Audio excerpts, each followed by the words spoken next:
আসসালামু আলাইকুম। লেকচার 7-এ তোমাদের সবাইকে স্বাগতম। আজকের লেকচারে আমরা এই অধ্যায়ের যে লাস্ট পার্টটা ছিল অর্থাৎ ক্যালোরিমিতির মূলনীতি, আপেক্ষিক তাপ, তাপ ধারণ ক্ষমতা এই অংশ থেকে কিছু গুরুত্বপূর্ণ গাণিতিক সমস্যার সমাধান করব এবং শেষের দিকে তরল পদার্থের প্রসারণ এবং গ্যাসীয় পদার্থের প্রসারণ নিয়ে দুই একটা ম্যাথ দেখব। ঠিক আছে, তরল পদার্থের প্রসারণ, গ্যাসীয় পদার্থের প্রসারণ থেকে আসলে ম্যাথ খুব একটা আসে না, তারপরেও আমরা দুই একটা ম্যাথ দেখবো, এমসিকিউতে দুই একবার আসছে, এখান থেকে এই ম্যাথগুলো আজকে আমরা দেখব। তো মূল যে অংশ সেটা হচ্ছে ক্যালোরিমিতির মূলনীতি। এই যে ক্যালোরিমিতির মূলনীতি থেকে কিন্তু বোর্ডে অসংখ্যবার অনেকগুলো সৃজনশীল আসছে, তো আমরা ক্যালোরিমিতির মূলনীতির এই অংশ থেকেই কিছু গাণিতিক সমস্যার সমাধান করার চেষ্টা করব। তো চলো আমরা আজকের ক্লাসটা শুরু করি। দেখো, আজকে শুরুতেই আমাদের যে ম্যাথ আছে, এক নাম্বার যে ম্যাথ আমাদেরকে কি বলতেছে, 120 ডিগ্রি সেলসিয়াস তাপমাত্রার 500 গ্রাম জলীয় বাষ্প ঘনীভূত করে 30 ডিগ্রি সেলসিয়াস তাপমাত্রার পানিতে পরিণত করতে বর্জিত তাপ নির্ণয় করো। তাহলে দেখো, 120 ডিগ্রি সেলসিয়াস তাপমাত্রার 500 গ্রাম জলীয় বাষ্প আছে। এই জলীয় বাষ্পটাকে তুমি কি করবা, 30 ডিগ্রি সেলসিয়াস তাপমাত্রা পানিতে পরিণত করবা। তো জলীয় বাষ্পকে 30 ডিগ্রি সেলসিয়াস তাপমাত্রা পানিতে পরিণত করতে এখান থেকে তাপ অপসারণ করতে হবে, জলীয় বাষ্প থেকে তাপ বের করে নিতে হবে, অর্থাৎ জলীয় বাষ্পটাকে তাপ বর্জন করতে হবে। তাহলে আমাকে সেটাই জিজ্ঞেস করছে যে 120 ডিগ্রি সেলসিয়াস তাপমাত্রা থেকে 30 ডিগ্রি সেলসিয়াস তাপমাত্রার পানিতে পরিণত হতে এই 500 গ্রাম জলীয় বাষ্পকে কি পরিমাণ তাপ বর্জন করতে হবে। তাহলে মনে করো এই যে 100 ডিগ্রি সেলসিয়াস তাপমাত্রার তোমার এখানে জলীয় বাষ্প আছে, কত গ্রাম, 500 গ্রাম। 500 গ্রাম জলীয় বাষ্প আছে, তো 500 গ্রাম মানে হচ্ছে 1000 দিয়ে ভাগ করলে কেজি হয়ে যাবে 0.5 কেজি। আচ্ছা, এখন তোমার উদ্দেশ্য হচ্ছে 30 ডিগ্রি সেলসিয়াস তাপমাত্রার পানিতে পরিণত করা। তোমার উদ্দেশ্য কি, 30 ডিগ্রি সেলসিয়াস তাপমাত্রার পানিতে পরিণত করবা।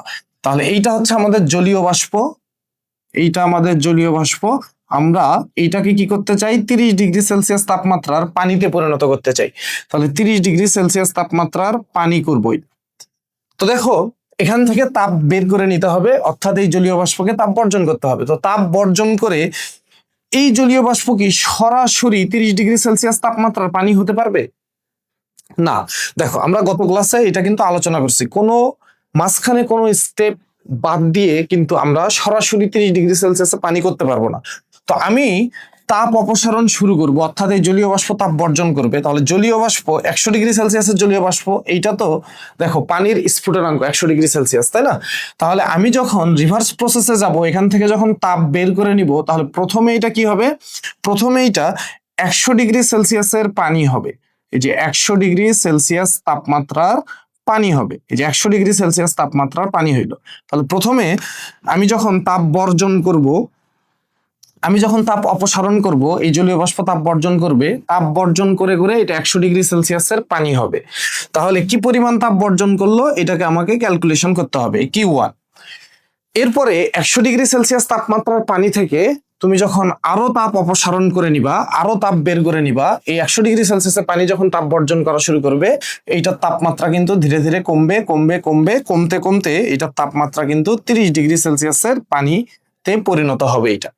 ঠিক আছে, তাহলে দেখো আমাদের স্টেপ কিন্তু দুইটা। কয়টা স্টেপ? আমরা কিন্তু সরাসরি 100 ডিগ্রি সেলসিয়াস তাপমাত্রার জলীয় বাষ্পকে 30 ডিগ্রি সেলসিয়াস তাপমাত্রা পানিতে পরিণত করতে পারবো না। প্রথমে আমরা যখন এই জলীয় বাষ্প থেকে তাপ বের করব, এই জলীয় বাষ্পটা 100 ডিগ্রি সেলসিয়াসে পানি হবে। এর পরের ধাপে যদি আমি আরো তাপ বের করি, সেই পানির তাপমাত্রাটা কমতে কমতে কিন্তু 30 ডিগ্রি সেলসিয়াস তাপমাত্রার পানি হবে। তাহলে আমাকে কি করতে হবে, দেখো, তাহলে প্রথম স্টেপে এই হিসাবটা আগে করতে হবে। তাহলে 100 ডিগ্রি সেলসিয়াস তাপমাত্রার, এই যে 100 ডিগ্রি সেলসিয়াস তাপমাত্রার 500 গ্রাম জলীয় বাষ্প, তো এটাকে যদি আমরা কেজিতে লিখি, যে 0.5 কেজি, 500 গ্রাম 1000 দিয়ে ভাগ করলে 0.5 কেজি। 100 ডিগ্রি সেলসিয়াস তাপমাত্রা 0.5 কেজি জলীয় বাষ্পকে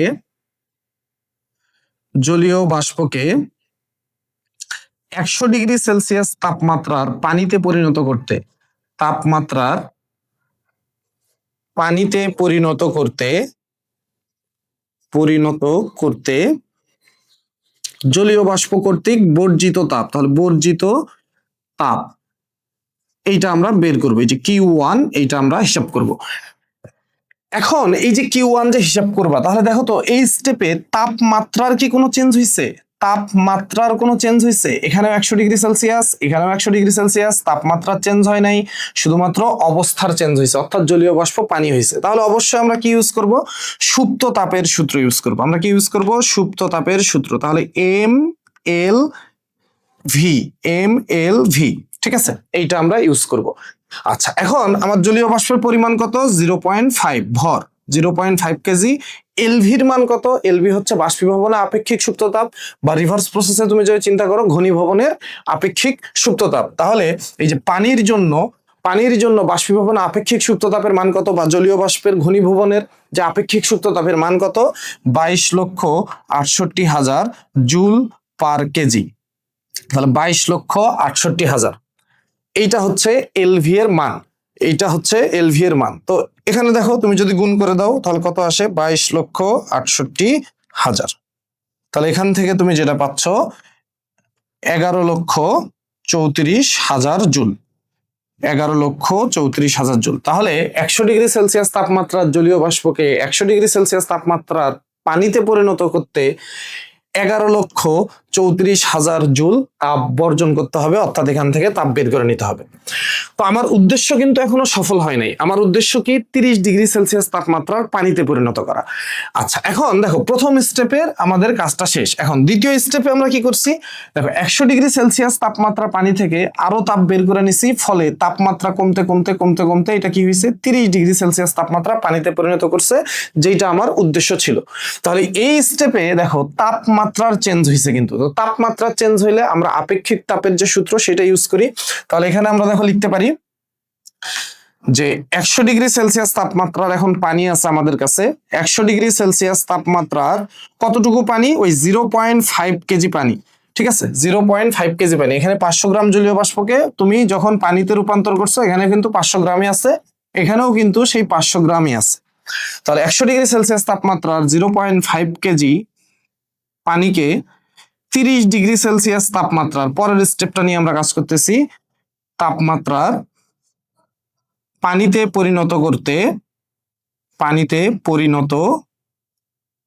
করতে বর্জিত তাপ, ঠিক আছে, এই পানিকে 100 ডিগ্রি সেলসিয়াস তাপমাত্রার পানিকে কিন্তু তাপ বর্জন করতে হবে 30 ডিগ্রি সেলসিয়াসের পানিতে পরিণত হতে। তাহলে এটাকে আমরা বললাম Q2। তাহলে Q2 আমরা কি লিখবো? দেখো, এখানে তাপমাত্রা চেঞ্জ হয়েছে, তাহলে আমরা বলছিলাম তাপমাত্রা যদি চেঞ্জ হয় সেক্ষেত্রে আমরা সূত্র ইউজ করব কি? MS del T. এম কি? এম হচ্ছে পানির ভর, তাহলে 0.5।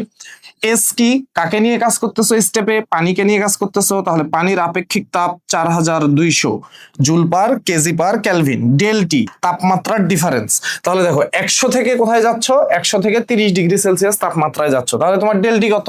তাহলে ডেল টি হচ্ছে বড় মাইনাস ছোট, 100 মাইনাস 30, 70 ডিগ্রি সেলসিয়াস। যেহেতু তাপমাত্রা পার্থক্য, তাহলে এটাই কিন্তু আমাদের 70 কেলভিন। তাপমাত্রা পার্থক্য সেলসিয়াসেও যা, কেলভিনেও কিন্তু তাই। তাহলে এখানে আমরা বসাই দিলাম এই যে 70। তাহলে এখান থেকে তুমি কি পাচ্ছ? 0.5 ইন্টু 4200 ইন্টু 70। তাহলে এখান থেকে আমরা পাইলাম 1,47,000 জুল, ঠিক আছে, 1,47,000 জুল।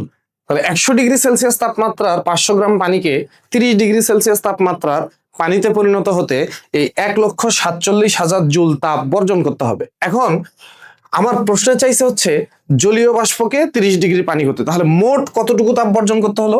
এই স্টেপ থেকে এই স্টেপে যেতে তাপ বর্জন করতে হয়েছে 11,34,000 জুল। এখান থেকে এখানে আসতে তাপ বর্জন করতে হয়েছে 1,47,000 জুল।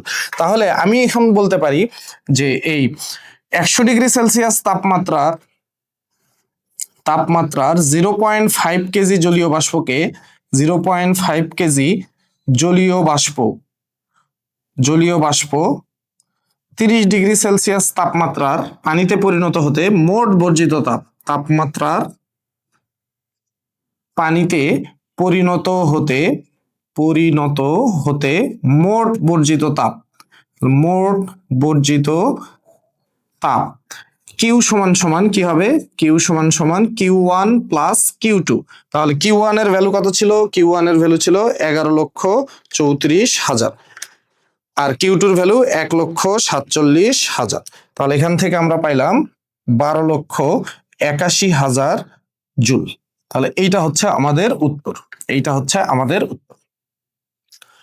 দেখো সমস্যা থাকার কথা না, খুবই ইজি প্রসেস। জাস্ট ওই স্টেপগুলো, গত ক্লাসে যে আমরা স্টেপগুলো নিয়ে আলোচনা করছি, ওই স্টেপগুলো মাথায় রাখতে হবে। মাঝখান থেকে কোনো স্টেপকে তুমি স্কিপ করতে পারবে না, মাঝখান থেকে কোনো স্টেপকে স্কিপ করে তুমি কিন্তু সরাসরি যেতে পারবে না, ঠিক আছে?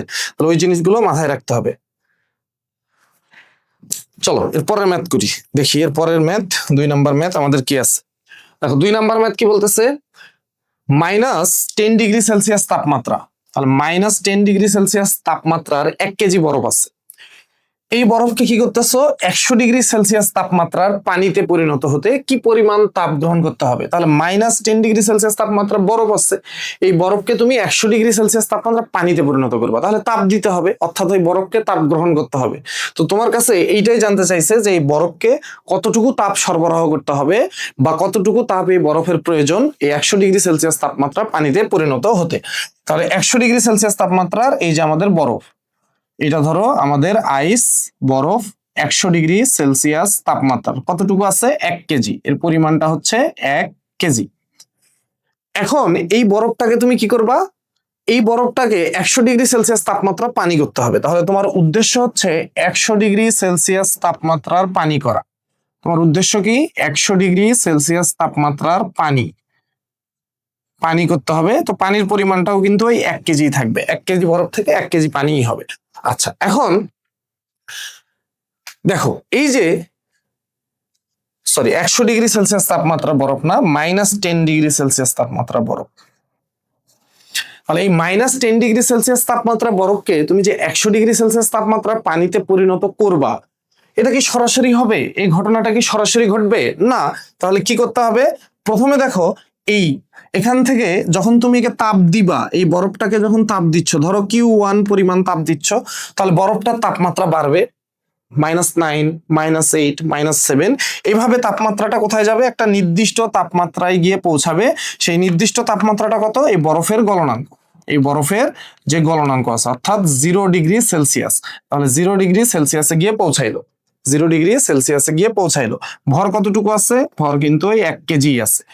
আচ্ছা এবার 0 ডিগ্রি সেলসিয়াসে পৌঁছাইলো, এবার তুমি যদি আরো তাপ দাও, ধরো আরো তাপ দিচ্ছ, এই যে Q2, আরো তাপ দিলা, Q2 পরিমাণ তাপ দিচ্ছ, এবার কি হবে, যেহেতু এইটা বরফের গলনাঙ্ক, তাহলে বরফের তাপমাত্রা বাড়বে না, তাপমাত্রা না বেড়ে কি হবে, এই বরফটা এবার কিন্তু পানি হয়ে যাবে। এই বরফটা এবার কি হবে, 0 ডিগ্রি সেলসিয়াস তাপমাত্রাকে স্থির রেখে অবস্থার পরিবর্তন হবে, তাহলে এটা পানি হয়ে গেল।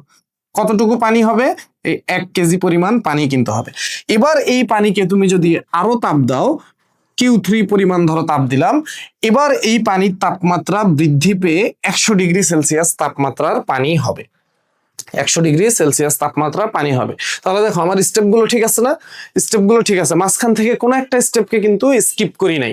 তাহলে -10 ডিগ্রি সেলসিয়াস তাপমাত্রা বরফকে যখন আমি তাপ দিব, এই বরফটা প্রথমে 0 ডিগ্রি সেলসিয়াস তাপমাত্রা বরফ হবে, এরপর যখন আমি আরো তাপ দিচ্ছি, সেই বরফটা 0 ডিগ্রি সেলসিয়াস তাপমাত্রা পানি হচ্ছে, এই পানিকে যখন আরো তাপ দিচ্ছ, তখন সেটা 100 ডিগ্রি সেলসিয়াস তাপমাত্রা পানিতে পরিণত হচ্ছে। তাহলে আমাকে কিন্তু এই 3টা স্টেপে যে তাপটা আমার দেওয়া লাগছে, বা এই বরফটা যে তাপটা আসলে গ্রহণ করা লাগছে, 3টা স্টেপে ধাপে ধাপে বের করে তারপর কি করতে হবে, যোগ করে দিতে হবে যে মোট গৃহীত তাপটা কত। তাহলে প্রথম স্টেপে দেখো, প্রথম স্টেপটা আমাদের কি, -10 ডিগ্রি সেলসিয়াস তাপমাত্রা। তাহলে -10 ডিগ্রি সেলসিয়াস তাপমাত্রার কতটুকু বরফ, 1 কেজি বরফ, তাপমাত্রার 1 কেজি বরফ 0 ডিগ্রি সেলসিয়াস তাপমাত্রার 0 ডিগ্রি সেলসিয়াস তাপমাত্রার বরফে পরিণত হতে, তাপমাত্রার বরফে পরিণত হতে গৃহীত তাপ, গৃহীত তাপ, এই বরফটা তাপ কি করবে, গ্রহণ করবে। তাহলে গৃহীত তাপ, ধরো এটাকে আমরা বললাম Q1, তাহলে Q1 ইজ ইকুয়াল টু, আমরা কি লিখতে পারি, কোন সূত্র ইউজ হবে, দেখো তাপমাত্রা কিন্তু চেঞ্জ হয়ে গেছে, -10 থেকে 0-তে গেছে, যখন তাপমাত্রা চেঞ্জ হয়, যে স্টেপে তাপমাত্রা চেঞ্জ হয়, সেখানে আমরা সূত্র ইউজ করি ms del t, ms del t, Q is equal two ms del t। এবার ভর, বরফের ভর কত, 1 কেজি। s কি, বরফের আপেক্ষিক তাপ, বরফের আপেক্ষিক তাপ 2100 joule per KG per kelvin. Del T দেখো তাপমাত্রার ডিফারেন্স কত এই ধাপে, তাহলে এই ধাপে তুমি যদি ডেলটি চিন্তা করো যে এই ধাপে ডেলটি আসলে কত, তাহলে দেখো বড়কে 0, তাহলে 0 0 -10, তাহলে এখান থেকে কত পাইলা 10 ডিগ্রি সেলসিয়াস। তাহলে যেহেতু তাপমাত্রা পার্থক্য এটা হচ্ছে আমাদের 10 কেলভিন, তাহলে এখানে আমাদের তাপমাত্রার যে ডিফারেন্স এটা কিন্তু 10 কেলভিন। তাহলে এখান থেকে আমরা কত পাচ্ছি, এখান থেকে আমরা পাচ্ছি 21,000 জুল, 21,000 জুল পাচ্ছি এখান থেকে, ঠিক আছে। তাহলে -10 ডিগ্রি সেলসিয়াস তাপমাত্রা 1 কেজি বরফকে 0 ডিগ্রি সেলসিয়াস তাপমাত্রা বরফে পরিণত করতে তোমার 21,000 জুল তাপ লাগবে। 21,000 জুল তাপ সরবরাহ করতে হবে বা ওই বরফটাকে 21,000 জুল তাপ গ্রহণ করতে হবে। আচ্ছা, এবার 0 ডিগ্রি সেলসিয়াসের বরফ হইছে, এখন এই বরফটাকে তুমি কি করতে চাও, পানি করতে চাও, তাহলে তোমায় কি পরিমাণ তাপ দিতে হবে, Q2 পরিমাণ। তো এই Q2 এর মানে আমরা হিসাব করব। তাহলে এখন 0 ডিগ্রি সেলসিয়াস তাপমাত্রার এই যে বরফ, তাহলে 0 ডিগ্রি সেলসিয়াস তাপমাত্রার বরফ আছে, কতটুকু বরফ, 1 কেজি, 1 কেজি বরফ, বরফকে 0 ডিগ্রি সেলসিয়াস তাপমাত্রার পানিতে পরিণত করতে, তাপমাত্রার পানিতে পরিণত করতে, পানিতে পরিণত করতে গৃহীত তাপ, তাপ গ্রহণ করতে হবে, করতে গৃহীত তাপ, তাহলে এইটাকে আমরা বললাম Q2।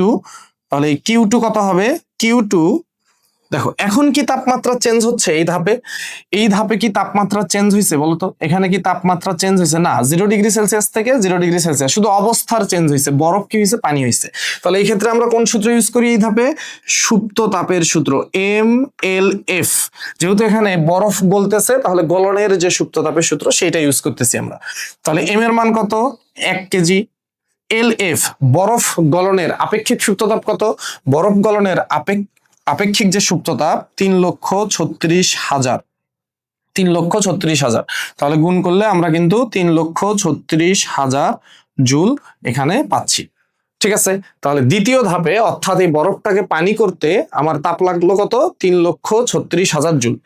এবার লাস্ট যে ধাপ, 0 ডিগ্রি সেলসিয়াসের পানিটাকে আরো তাপ দিচ্ছি Q3 পরিমাণ, এই তাপ দেওয়ার ফলে এটা কি হচ্ছে, 100 ডিগ্রি সেলসিয়াস তাপমাত্রার পানি হচ্ছে। তাহলে এইখানে কতটা তাপ লাগতেছে আমাদের, তাহলে এই যে এবার দেখো আবার আবার 0 ডিগ্রি সেলসিয়াস তাপমাত্রার পানি কতটুকু আছে, 1 কেজি, তাপমাত্রার 1 কেজি পানিকে 100 ডিগ্রি সেলসিয়াস তাপমাত্রার পানিতে পরিণত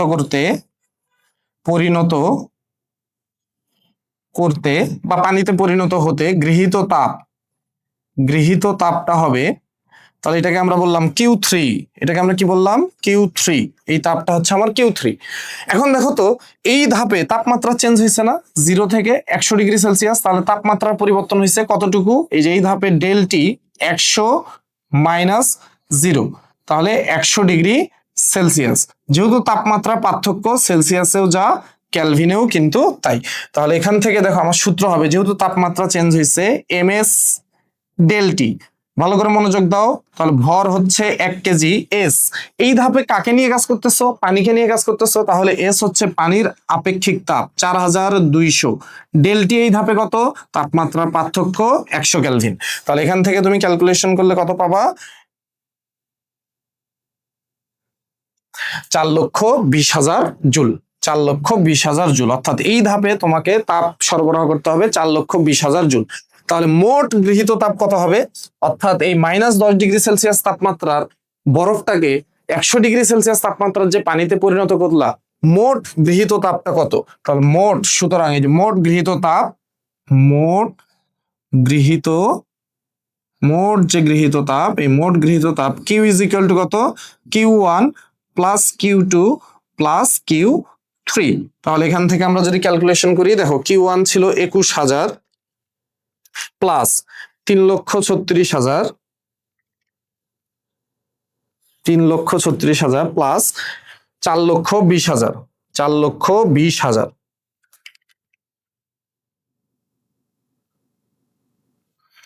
তাহলে ইকুয়াল দিলে কত আসে, 7,20,000 77,000 জুল। তাহলে এইটা হচ্ছে আমাদের মোট প্রয়োজনীয় তাপ। দেখো কারো কি সমস্যা আছে? সমস্যা থাকার কথা না, ঠিক আছে, সমস্যা থাকার কথা না। এই ম্যাথগুলো কিন্তু খুবই ইজি, ম্যাথগুলো খুবই ইজি, জাস্ট তোমাকে স্টেপ বাই স্টেপ ম্যাথগুলো করতে হবে, খুবই ইজি ম্যাথ এগুলো। চলো দেখি এর পরের ম্যাথ কি আছে আমাদের। 3 নাম্বার ম্যাথ কি বলতেছে আমাদেরকে। 0°C তাপমাত্রার 0.05 কেজি বরফ 90°C তাপমাত্রার 0.2 কেজি পানির সাথে মেশানো হলো, তাহলে মিশ্রণের চূড়ান্ত তাপমাত্রা কত এটা তোমাকে বের করতে বলছে। তাহলে তোমার কি আছে দেখো, 0°C তাপমাত্রা 0.05 কেজি বরফ, এটাকে কি করছো 90°C তাপমাত্রার 0.2 কেজি পানির সাথে মিশাইছো। তাহলে দেখো দুইটা বস্তুকে পরস্পরের সংস্পর্শে নিয়ে আসছো, তো মিশাইলে কি হবে, এদের মধ্যে তাপের আদান প্রদান হবে, এদের মধ্যে কি হবে, তাপের আদান প্রদান ঘটবে। তো তাপের আদান প্রদান হলে উচ্চ তাপমাত্রার বস্তু তাপ দিবে, নিম্ন তাপমাত্রার বস্তু তাপ গ্রহণ করবে, ঠিক আছে। এর ফলে এই দুইটা বস্তু এক সময় তাপীয় সাম্য অবস্থায় পৌঁছাবে, অর্থাৎ তাদের তাপমাত্রা সমান হয়ে যাবে। যতক্ষণ না তাপমাত্রা সমান হবে ততক্ষণ পর্যন্ত তো এই তাপের আদান প্রদানটা হবেই। তো একটা সময় গিয়ে এরা তাপীয় সাম্য অবস্থায় পৌঁছাবে, অর্থাৎ উভয় বস্তুর তাপমাত্রা সমান হবে। তো এই যে তাপমাত্রায় গিয়ে আসলে তাপমাত্রাটা সমান হচ্ছে, সেই তাপমাত্রাটাকে আমরা বলতেছি মিশ্রণের চূড়ান্ত তাপমাত্রা বা মিশ্রণের তাপমাত্রা। তো সেই তাপমাত্রাটাই আমাদেরকে বের করতে হবে। ধরো তাহলে এখানে আমাদের একটা পাত্র আছে, এই যে পাত্র, তো এই পাত্রের মধ্যে আমরা কি করছি, এই পাত্রের মধ্যে আমরা পানি রাখছি, এই যে পানি, আমাদের এই পাত্রের মধ্যে পানি আছে। কতটুকু পানি আছে আমাদের বলা আছে যে 0.2 কেজি পানি আছে এখানে। তাহলে এখানে আমরা এই যে পানি রাখছি, তাহলে পানির ইনফরমেশন গুলো আমরা এখানে লিখি। যে পানির তাপমাত্রা কত, পানির তাপমাত্রা 90°C, পানির পরিমাণ কত 0.2 কেজি। আচ্ছা, এবার এই পানিটার মধ্যে আমরা কি করছি, 0°C তাপমাত্রার 0.05 কেজি বরফ মেশানো হয়েছে। তাহলে তুমি এর মধ্যে ধরো বরফ মিশাইলা, এই যে ধরো এগুলো হচ্ছে আমাদের বরফ, এটা হচ্ছে আমাদের বরফের টুকরা, এই যে এটা হচ্ছে বরফের একটা টুকরা। তো এই যে বরফের যে টুকরাটা তুমি মিশাইছো, তো এই বরফের টুকরার তাপমাত্রাটা কত, তাহলে বরফ 0°C তাপমাত্রা, আর পরিমাণ কত 0.05 কেজি, এর পরিমাণ হচ্ছে 0.05 কেজি। এবার এখানে খেয়াল করো, এই যে এদেরকে পরস্পরের সংস্পর্শে নিয়ে আসছো, একটার সাথে আরেকটাকে মিশাইছো, তাহলে মিশাইলে কি হবে, এখানে এই যে পানি হচ্ছে উচ্চ তাপমাত্রার বস্তু, দেখো এটা হচ্ছে উচ্চ তাপমাত্রা, এই দুইটা বরফ আর পানির মধ্যে এখানে পানি হচ্ছে উচ্চ তাপমাত্রা, আর বরফ কি, বরফ হচ্ছে এখানে নিম্ন তাপমাত্রা। তাহলে বলতো এখানে কে তাপ দিবে আর কে তাপ গ্রহণ করবে, নিম্ন তাপমাত্রা, ঠিক আছে। তাহলে এখানে দেখো পানি যেহেতু উচ্চ তাপমাত্রা, পানি তাপ দিবে, অর্থাৎ পানি তাপ বর্জন করবে, এই যে তাপ বর্জন করবে, তাপ বর্জন করবে। আর বরফ কি করবে, সেই তাপ গ্রহণ করবে, তাপ গ্রহণ করবে, বরফ সেই তাপ গ্রহণ করবে, ঠিক আছে, এইটুকু বোঝা গেছে। তো এই যে তাপের যে আদান প্রদানটা, এ তাপ বর্জন করবে, এ তাপ গ্রহণ করবে। পানি যখন তাপ বর্জন করবে, পানির তাপমাত্রা কমতে থাকবে, যে তাপ বর্জন করে তার তাপমাত্রা কমতে থাকে। তাহলে 90 থেকে ধরো এরপরে ধরো 80 হবে, এরপর 75 হবে, এরকম কমতে থাকবে। আর বরফের তাপমাত্রা কি হবে, বরফের তাপমাত্রা, বরফ কিন্তু পানি হবে, এরপর সেই পানির তাপমাত্রাটা আবার কি হবে, বাড়া শুরু হবে। আচ্ছা, এখন আমাদেরকে বলছে দেখো এই মিশ্রণটা একটা সময় কিন্তু এই বরফের তাপমাত্রা, এই পানির তাপমাত্রা একই হয়ে যাবে। এখানে আরেকটা ব্যাপার আছে, এই যে আমরা যে পাত্রের মধ্যে রাখছি, এই পাত্রের কিন্তু কোনো তথ্য দেওয়া নাই, পাত্রের কিন্তু কোনো তথ্য দেওয়া নাই। তো যখন পাত্রের কোনো তথ্য দেওয়া থাকবে না যে কতটুকু ভরের পাত্র আছে, ঠিক আছে, কোনো তথ্য নাই, তখন কিন্তু আমরা পাত্রের আর হিসাব নিকাশ করবো না। কিন্তু যখন তথ্য দেওয়া থাকবে তখন কিন্তু পাত্রেরও হিসাব নিকাশ করতে হবে। আচ্ছা, এখানে যেহেতু দেওয়া নেই আমরা হিসাব নিকাশ করব না। আচ্ছা, এবার দেখো তাহলে আমি যদি তোমাকে বলি এই 0°C তাপমাত্রা আর 90°C তাপমাত্রার পানি মিক্স করলে মিশ্রণের তাপমাত্রাটা আমি ধরে নিলাম, যে মনে করি মিশ্রণের তাপমাত্রা হবে, মিশ্রণের তাপমাত্রা T°C, এটা আমি ধরে নিলাম। এই মিশ্রণের তাপমাত্রাটা কত হবে, T°C হবে। মিশ্রণের তাপমাত্রাটা কত, T°C। তো এর অর্থ কি, এর অর্থ হচ্ছে দেখো, এর অর্থ হচ্ছে এই যে বরফ, এই বরফ তাপ গ্রহণ করে এই 0 ডিগ্রি সেলসিয়াস তাপমাত্রা থেকে T ডিগ্রি সেলসিয়াসে পৌঁছাবে, আর এই পানি তাপ বর্জন করে 90 ডিগ্রি সেলসিয়াস থেকে 80 ডিগ্রি সেলসিয়াস তাপমাত্রায় পৌঁছাবে। অর্থাৎ বরফ এবং পানি উভয়ের তাপমাত্রাই যখন সমান হবে, তো কোন তাপমাত্রায় গিয়ে সমান হচ্ছে T ডিগ্রি সেলসিয়াস, সেই তাপমাত্রাটাকে আমি ধরে নিছি T ডিগ্রি সেলসিয়াস, যে এরা তাপীয় সাম্য অবস্থায় চলে যাবে তাপ আদান প্রদান করতে করতে। তাপীয় সাম্য অবস্থা মানে হচ্ছে যে তাপমাত্রা সমান হবে, আর সেই সমান তাপমাত্রাটা কত, সেটাই হচ্ছে আমাদের মিশ্রণের চূড়ান্ত তাপমাত্রা বা মিশ্রণের তাপমাত্রা T ডিগ্রি সেলসিয়াস, এটা আমি ধরে নিলাম। আচ্ছা, এবার দেখো তাহলে আমরা যদি পানির জন্য প্রথমে হিসাব করি পানি, তাহলে পানি কি হচ্ছে 90 ডিগ্রি সেলসিয়াস থেকে T ডিগ্রি সেলসিয়াস তাপমাত্রা আসতেছে, পানি 90 ডিগ্রি সেলসিয়াস থেকে T ডিগ্রি সেলসিয়াস তাপমাত্রা আসতেছে। তাহলে 90 ডিগ্রি সেলসিয়াস তাপমাত্রার কতটুকু পানি, 0.2 কেজি পানি, তাপমাত্রার 0.2 কেজি পানি T ডিগ্রি সেলসিয়াস তাপমাত্রার পানিতে পরিণত হতে, পানিতে পরিণত হতে তাপ কি করবে, পানি বর্জন করবে। তাহলে বর্জিত তাপ, এই যে বর্জিত তাপ, তাহলে এটা আমরা ধরো বের করি Q1, ধরো এটাকে আমরা বললাম Q1।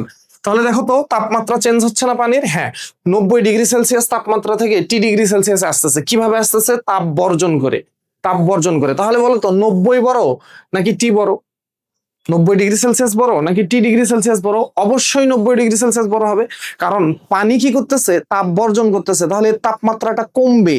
আর বরফ তাপ গ্রহণ করতেছে, তাহলে এই যে বরফ প্রথমে গলবে, এরপর বরফের তাপমাত্রা বাড়বে, তাহলে পানির তাপমাত্রাটা কমবে, বরফ গলে যে পানি পাবা সেই পানির তাপমাত্রাটা বাড়বে, একটা সময় এরা সমান সমান অর্থাৎ তাপীয় সাম্য অবস্থায় চলে যাবে, যে তাপমাত্রাটাই হচ্ছে মিশ্রণের তাপমাত্রা।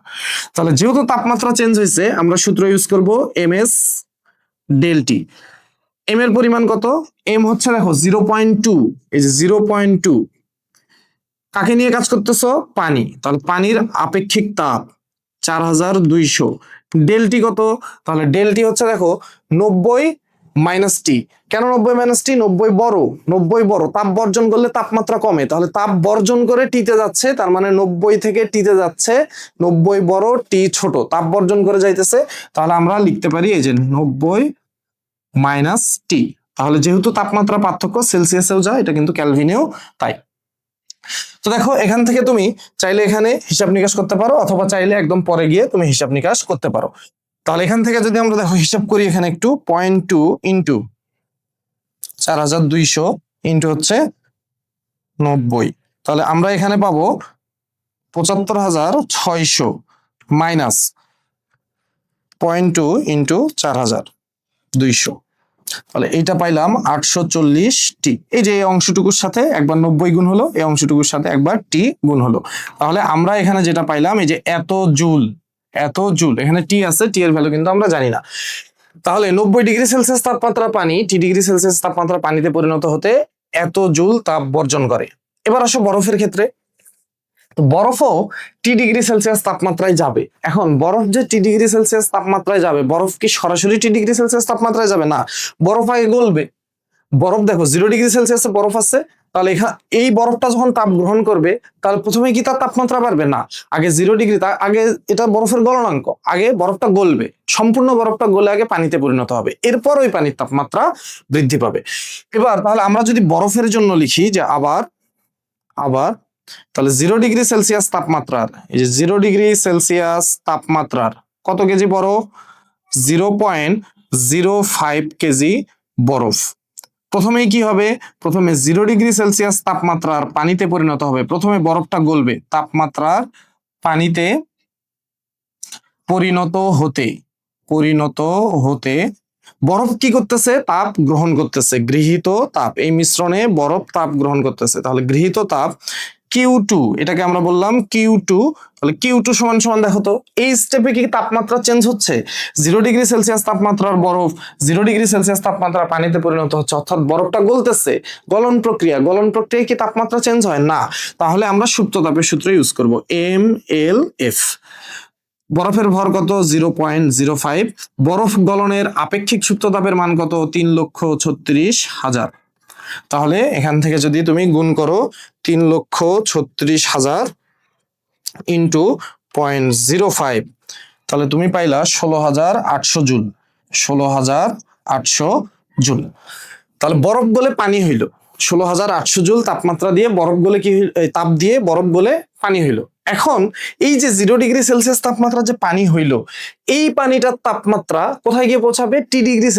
তাপমাত্রাটা বাড়বে, সে তো আরো তাপ গ্রহণ করতেছে, তাহলে তাপমাত্রা বাড়বে, তাপমাত্রা বেড়ে T°C তাপমাত্রা গিয়ে পৌঁছাবে। আমার দেখো বরফটা গলে কিন্তু পানি হয়েছে, তাহলে এই যে এটা হচ্ছে বরফ গলা পানি।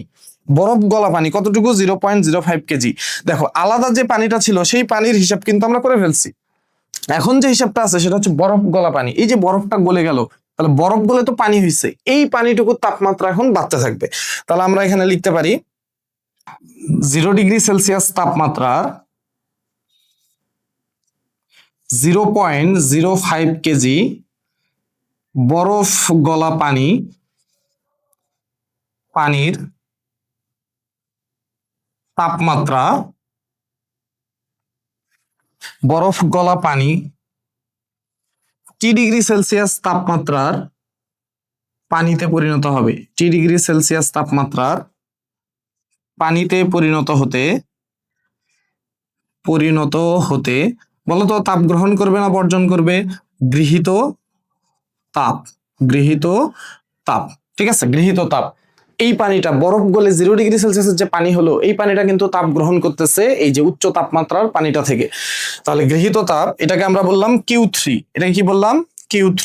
তাহলে অবশ্যই তাপমাত্রা চেঞ্জ হয়েছে, 0°C থেকে T°C যাইতেছে তাপ গ্রহণ করে। ঠিক আছে, বরফ গলা পানিটা কি করতেছে? তাপ গ্রহণ করতেছে। বরফ গলা পানিটা তাপ গ্রহণ করতেছে। তাহলে আমরা যেহেতু তাপ মাত্রা চেঞ্জ হয়েছে, আমরা আপেক্ষিক তাপের সূত্র ইউজ করলাম। তো এই যে বরফ গলা পানিটার ভর কত? 0.05 কেজি। পানির আপেক্ষিক তাপ কত? 4,200। ডেলটি কত? এখানে দেখো 0°C থেকে T°C যাইতেছে কিভাবে? তাপ গ্রহণ করে। তাহলে কে বড়? তাপ গ্রহণ করলে তো তাপমাত্রা বাড়ে, তাহলে 0 থেকে টিতে যাইতেছে, তাহলে টি বড়। তাপ গ্রহণ করে 0 থেকে টিতে যাইতেছে, তাহলে কে বড়? টি বড়। তাহলে এই যে বড়টা থেকে ছোটটা বিয়োগ করলে এখানে আসলে থাকবে হচ্ছে টি। টি টি থেকে 0 বিয়োগ করলে কি থাকবে? টি থাকবে। তো তাপমাত্রা পার্থক্য সেলসিয়াসেও যা ক্যালভিনেও কিন্তু তাই। তাহলে এখানে আমরা যদি ক্যালকুলেশন করি 0.05 ইন্টু 4,200, তাহলে এখানে পাইলাম আমরা 210, সাথে আছে টি, এত জুল, এত জুল।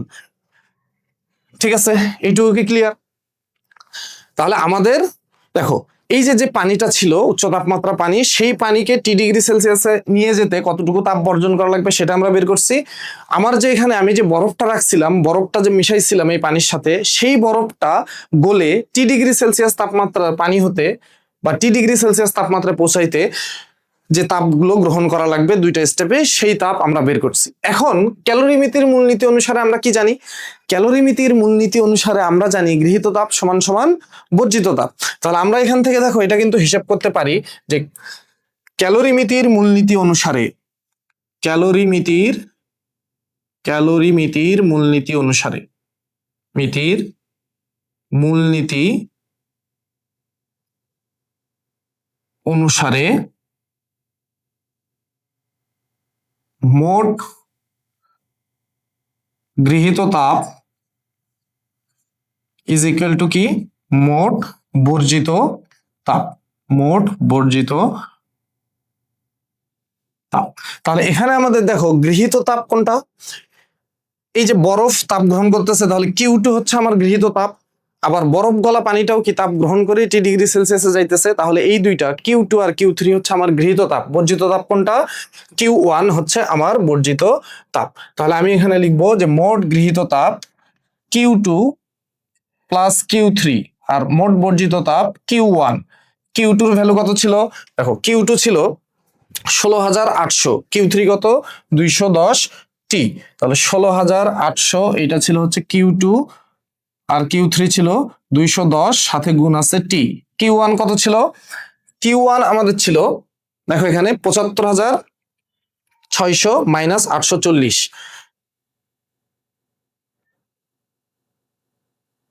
মাইনাস 840 টি। এখান থেকে আমরা মিশ্রণের তাপমাত্রাটা ক্যালকুলেশন করব। তাহলে তুমি টি গুলোকে এক সাইডে নাও, তাহলে এখানে 210 টি থাকলো, এই 840 টি এ পাশে আসলো, 80840 টি, 75 600, 16,800 কে পাশে পাঠাইলে মাইনাস 16,800। তাহলে এখান থেকে ক্যালকুলেশন করলে দেখো কত আসে, তাহলে 210 প্লাস 840, তাহলে এটা হচ্ছে 1050 আর এই পাশে যদি বিয়োগ করো 75,600 মাইনাস 16,800, তাহলে 58,800, 58,800 এইটা আসছে। তাহলে টি ইজ ইকুয়াল টু কত হবে, টি ইজ ইকুয়াল টু হবে এই 1050 এই পাশে গিয়ে ভাগ হবে, তাহলে ভাগ 1050, তাহলে এখান থেকে আমরা পাইলাম 56 ডিগ্রি সেলসিয়াস। তাহলে এটাই হচ্ছে আমাদের মিশ্রণের চূড়ান্ত তাপমাত্রা, অর্থাৎ এই 90 ডিগ্রি সেলসিয়াস তাপমাত্রা পানি তাপ বর্জন করতে করতে 56 ডিগ্রি সেলসিয়াস তাপমাত্রা আসবে, আর 0 ডিগ্রি সেলসিয়াস তাপমাত্রার বরফটা প্রথমে গলে পানি হবে এবং সেই পানির তাপমাত্রাটা বৃদ্ধি পেতে পেতে 80 ডিগ্রি সেলসিয়াস অর্থাৎ 56 ডিগ্রি সেলসিয়াস তাপমাত্রায় গিয়ে পৌঁছাবে, মিশ্রণটা সাম্য অবস্থায় চলে যাবে। পানি এবং বরফ গলা পানি উভয়ের তাপমাত্রায় এই 56 ডিগ্রি সেলসিয়াস তাপমাত্রায় সাম্য অবস্থায় হবে, এটাই হচ্ছে আমাদের মিশ্রণের তাপমাত্রা। দেখো বোঝা গেল কিনা, বোঝা গেল কিনা, সবাই বুঝতে পারলা কিনা এটা দেখো।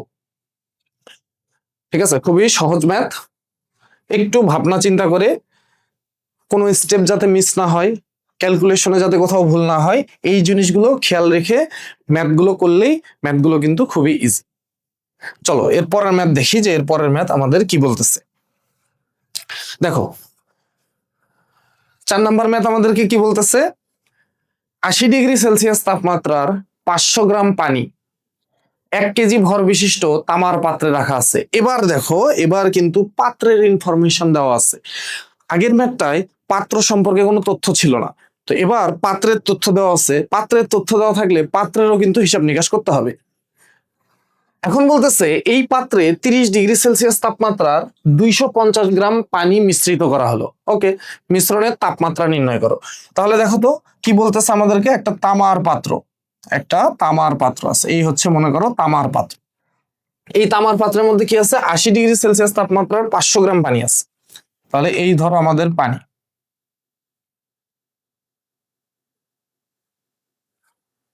তাহলে এই পানির তাপমাত্রা কত, এই পানির তাপমাত্রা, তাহলে এইটা হচ্ছে আমাদের পানি, এই পানির তাপমাত্রা 80 ডিগ্রি সেলসিয়াস। এই পানির ভর 500 গ্রাম, তো 500 গ্রাম মানে 1000 দ্বারা ভাগ করলে 0.5 কেজি।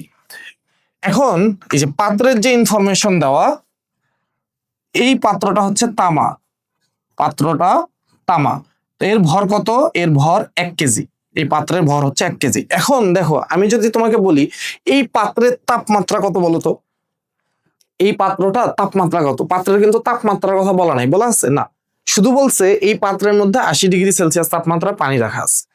দেখো 80 ডিগ্রি সেলসিয়াস তাপমাত্রার পানি আছে, এর অর্থ হচ্ছে এই পানি আর এই পাত্র কিন্তু তাপীয় সাম্য অবস্থায় আছে।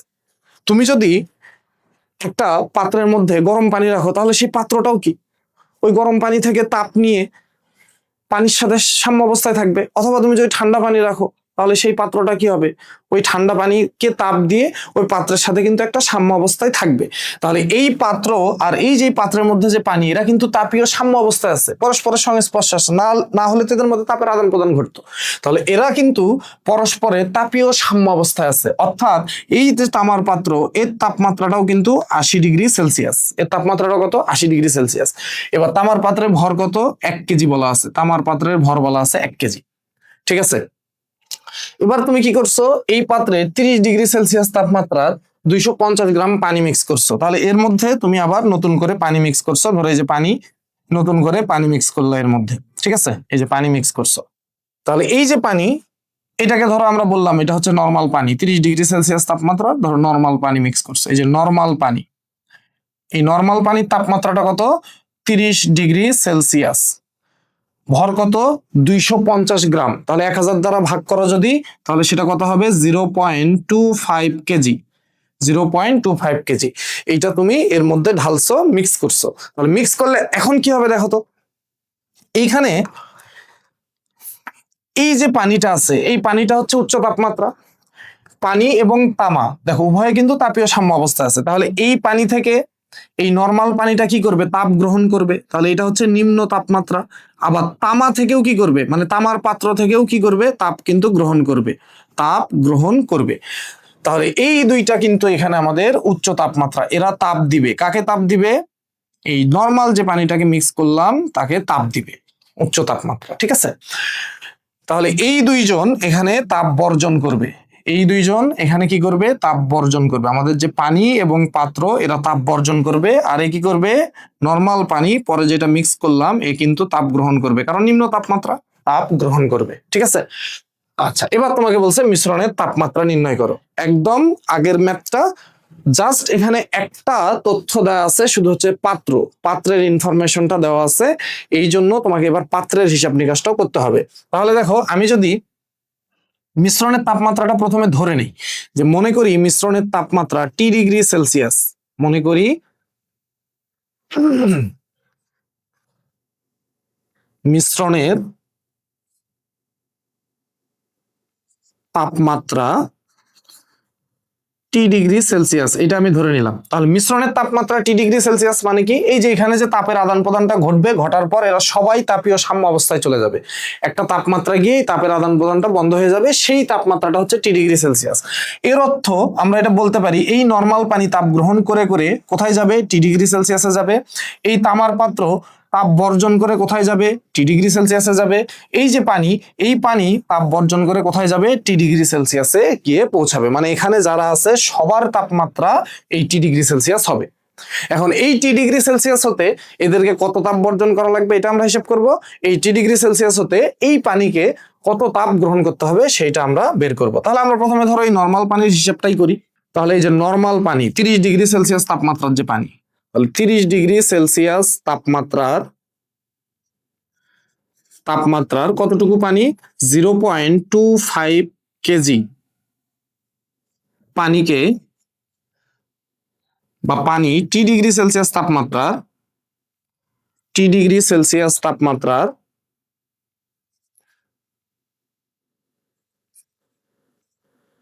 পানিতে পরিণত হতে কি তাপ, অবশ্যই গৃহীত তাপ। এই পানিটা কিন্তু তাপ গ্রহণ করতেছে, তাহলে গৃহীত তাপ, ধরো এটাকে আমরা বললাম Q1, এটাকে আমরা কি বললাম, Q1। তাহলে Q1 দেখো, তাপমাত্রা তো অবশ্যই চেঞ্জ হচ্ছে, এ তাপ গ্রহণ করতেছে, তাহলে 30°C কোথায় যাচ্ছে, টি°C যাচ্ছে, তাহলে তাপমাত্রা চেঞ্জ হচ্ছে। এখন তাপ গ্রহণ করতেছে, তাহলে তাপমাত্রা বাড়বে। তাহলে দেখো 30 ছিল, তাপ গ্রহণ করতেছে, তাপমাত্রা বেড়ে টি হয়েছে, তাহলে টি অবশ্যই বড়, কারণ তাপমাত্রা বেড়ে টি হয়েছে। তাহলে এখান থেকে দেখো আমরা লিখলাম ms∆T, এটা হবে সূত্র, যেহেতু তাপমাত্রা চেঞ্জ হয়েছে। এম এর ভ্যালু কত, এই পানিটার ভর 0.25, যেহেতু এটা পানি, আপেক্ষিক তাপ 4200 ∆T, তাহলে এখানে বড়কে টি, ছোটকে 30, তাহলে T-30। তাপমাত্রা পার্থক্য সেলসিয়াসেও যা, ক্যালভিনেও কিন্তু তাই। এখন এখান থেকে যদি তুমি ক্যালকুলেশন করো, দেখো এখান থেকে ক্যালকুলেশন করলে কি আসবে, 4200 ইন্টু 0.25, তাহলে এই অংশটুকুর সাথে টি গুণ হলো, তাহলে 1050 মাইনাস এই যে এই অংশটুকু গুণ করে আমরা 1050 পাইছি। তাহলে এই 1050 একবার টি এর সাথে গুণ, এই 1050 একবার 30 এর সাথে গুণ। তাহলে এটাকে যদি 30 এর সাথে গুণ দাও, তাহলে তুমি পাবা 31500, 31500। তাহলে এত জুল, ঠিক আছে, এত জুল। এই পানিটার হিসাব আমরা করলাম, যে এই পানিটা টি°C তাপমাত্রার পানি হতে আসলে কতটুকু তাপ গ্রহণ করতে হবে এটা আমরা পাইলাম। এবার আসো আমরা যদি এই তামার পাত্রের হিসাবটা করি, যে তামার পাত্র 80°C তাপমাত্রার, 80°C তাপমাত্রার তামার পাত্রের ভর কত, 1 কেজি, তাপমাত্রার 1 কেজি ভরের তামার পাত্র টি°C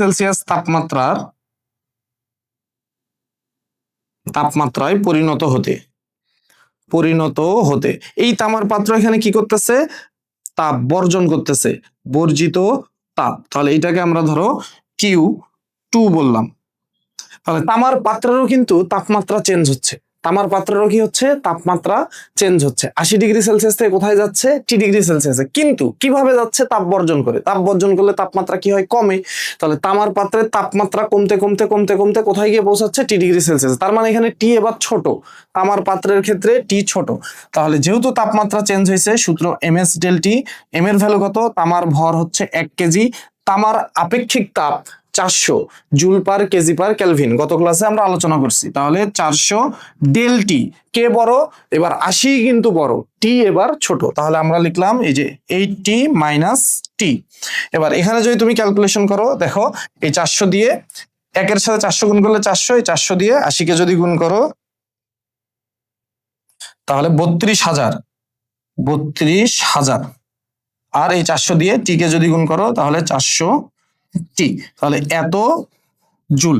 এটা হচ্ছে তামার পাত্রে T°C তাপমাত্রায় পৌঁছাতে এত জুল তাপ বর্জন করতে হবে, এটা হচ্ছে বর্জিত তাপ। এখন আমাদের কি আছে, পানি, আরেকটা পানি আছে 80°C তাপমাত্রার পানি। তাহলে আবার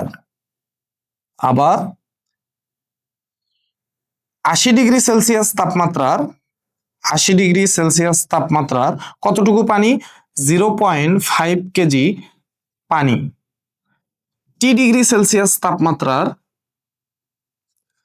তাপমাত্রার পানিতে পরিণত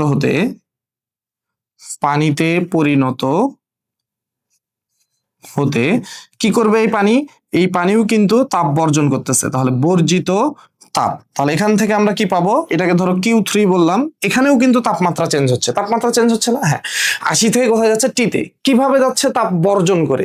তাপ বর্জন করলে তাপমাত্রা কমে, তার মানে এই ক্ষেত্রেও কিন্তু টি ছোট, এই ক্ষেত্রেও কি টি ছোট। তাহলে তাপমাত্রা চেঞ্জ হচ্ছে ms del T।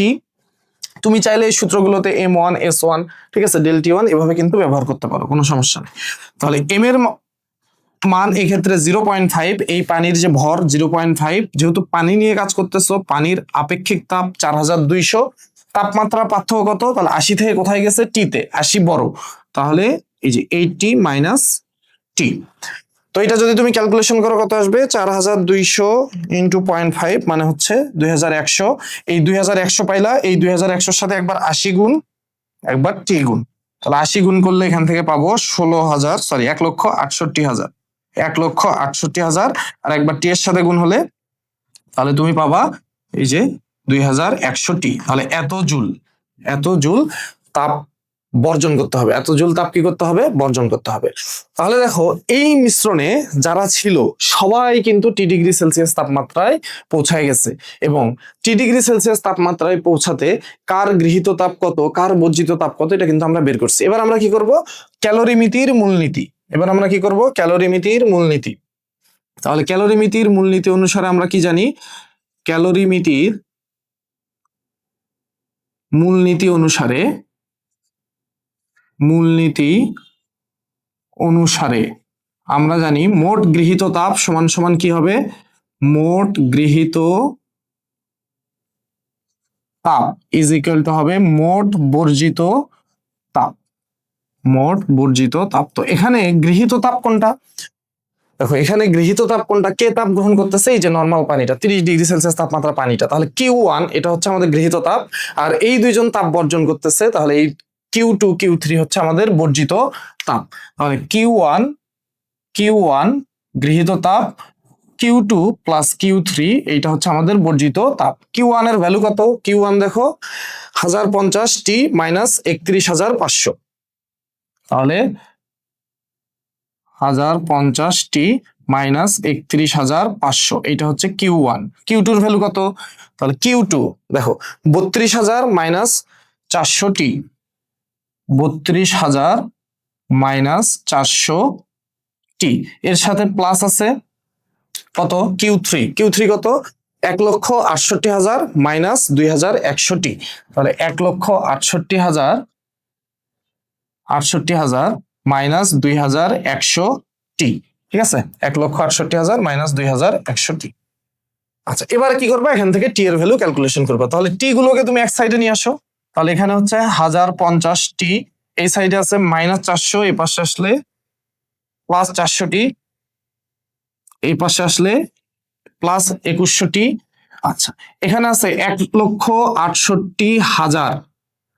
এবার দেখো এখানে 32,000 আছে, সরি 32,000। এবার এই যে 31,500 পাশে মাইনাস আছে, এ পাশে গেলে প্লাস হয়ে যাবে, তাহলে 31,500। এখন এখান থেকে তুমি যোগ বিয়োগ করো, তাহলে 1050 যোগ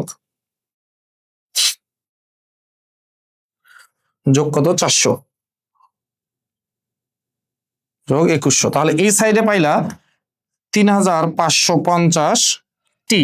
এই সাইডে কত, তাহলে 1,68,000 যোগ 32,000 যোগ 31,500, তাহলে এখান থেকে তুমি পাইলা 2,31,500। এবার তাহলে টি সমান সমান কত হবে, এটা এই পাশে গিয়ে ভাগ হবে, তাহলে ভাগ হচ্ছে 3,550। তাহলে কত হইলো আমাদের, এখান থেকে আমরা পাইলাম 65.21 ডিগ্রি সেলসিয়াস। তাহলে এইটা হলো আমাদের মিশ্রণের তাপমাত্রা, যদি কোথাও ক্যালকুলেশন ভুল না হয়, ঠিক আছে, কোনো জায়গায় যদি ক্যালকুলেশন ভুল না হয়, ভুল হতেই পারে, ঠিক আছে। তাহলে এইটা হচ্ছে আমাদের মিশ্রণের তাপমাত্রা। আশা করি তোমাদের কারো কোনো সমস্যা নাই, সবাই ক্লিয়ার। চলো এবার আমরা নেক্সট ম্যাথটা দেখি, যে নেক্সট ম্যাথ আমাদের কি বলতেছে। দেখো 5 নম্বর ম্যাথ আমাদেরকে কি বলতেছে, যে 1 কেজি ভরের তামার পাত্রে, তো এবারও কিন্তু পাত্রের ইনফরমেশন দেওয়া আছে, তাহলে পাত্রের ভর কত, 1 কেজি। 1 কেজি ভরের তামার পাত্রে 40 ডিগ্রি সেলসিয়াস তাপমাত্রার 3 কেজি পানি, এই 3 কেজি পানির মধ্যে 0 ডিগ্রি সেলসিয়াস তাপমাত্রার 3 কেজি বরফ ছেড়ে দেওয়া হলো। তাহলে একটা তামার পাত্র আছে, যে তামার পাত্রের ভর 1 কেজি, এই তামার পাত্রের মধ্যে 40 ডিগ্রি সেলসিয়াস তাপমাত্রার 3 কেজি পানি রাখা আছে। এখন আমরা কি করছি, 0 ডিগ্রি সেলসিয়াস তাপমাত্রার 3 কেজি বরফ ওই পানির মধ্যে আমরা ছেড়ে দিছি। এখন প্রশ্ন করছে যে সম্পূর্ণ বরফ গলবে কিনা, অথবা কতটুকু বরফ গলবে, অথবা কতটুকু বরফ অবশিষ্ট থাকবে, অথবা তোমাকে জিজ্ঞেস করতে পারে মিশ্রণের চূড়ান্ত অবস্থা নির্ণয় করো। তাহলে এই যে প্রশ্নটা, এই প্রশ্নটা কিন্তু খুবই গুরুত্বপূর্ণ, খুবই গুরুত্বপূর্ণ একটা প্রশ্ন এটা, ঠিক আছে, অনেক গুরুত্বপূর্ণ একটা প্রশ্ন। তো আমার সম্পূর্ণ বরফ গলবে কিনা এটা চাইতে পারে, কতটুকু বরফ গলবে এটা চাইতে পারে, কতটুকু বরফ অবশিষ্ট থাকবে সেটা চাইতে পারে, আবার তোমাকে বলতে পারে মিশ্রণের চূড়ান্ত অবস্থা নির্ণয় করো, মিশ্রণের চূড়ান্ত অবস্থা নির্ণয় করো। তো যেভাবেই বলুক না কেন, যাই বলুক না কেন, আমরা একটা নিয়মেই এই 4 টাইপ ম্যাথই আমরা করব, একটা নিয়মে করব, লাস্টে গিয়ে শুধু আমরা একটু 2-1 লাইন বাড়ায় সবগুলোর অ্যান্সার করার চেষ্টা করব। তো তোমাদের যে গাইড বই বা টেস্ট পেপার গুলো আছে, এখানে কিন্তু দেখবা এক একটা এক এক নিয়মের মতো করে করা আছে। তো আমরা সবগুলো যাই বলুক একই নিয়মে করব, যাই বলুক আমরা একটাই নিয়ম ফলো করব। আচ্ছা, তাহলে আমাদের কি বলতেছে, দেখো একটা তামার পাত্র, তাহলে আমরা ধরে নেই যে এইখানে একটা তামার পাত্র আছে। এই তামার পাত্রের ভর কত, এই তামার পাত্রের ভর হচ্ছে 1 কেজি। তাহলে তামার পাত্র ভর কত, ভর হচ্ছে 1 কেজি। এই তামার পাত্রের মধ্যে আমি কি করছি, তামার পাত্রের মধ্যে আমি পানি রাখছি, এই যে তামার পাত্রে আমি পানি রাখছি। তো এইটা হচ্ছে আমাদের পানি।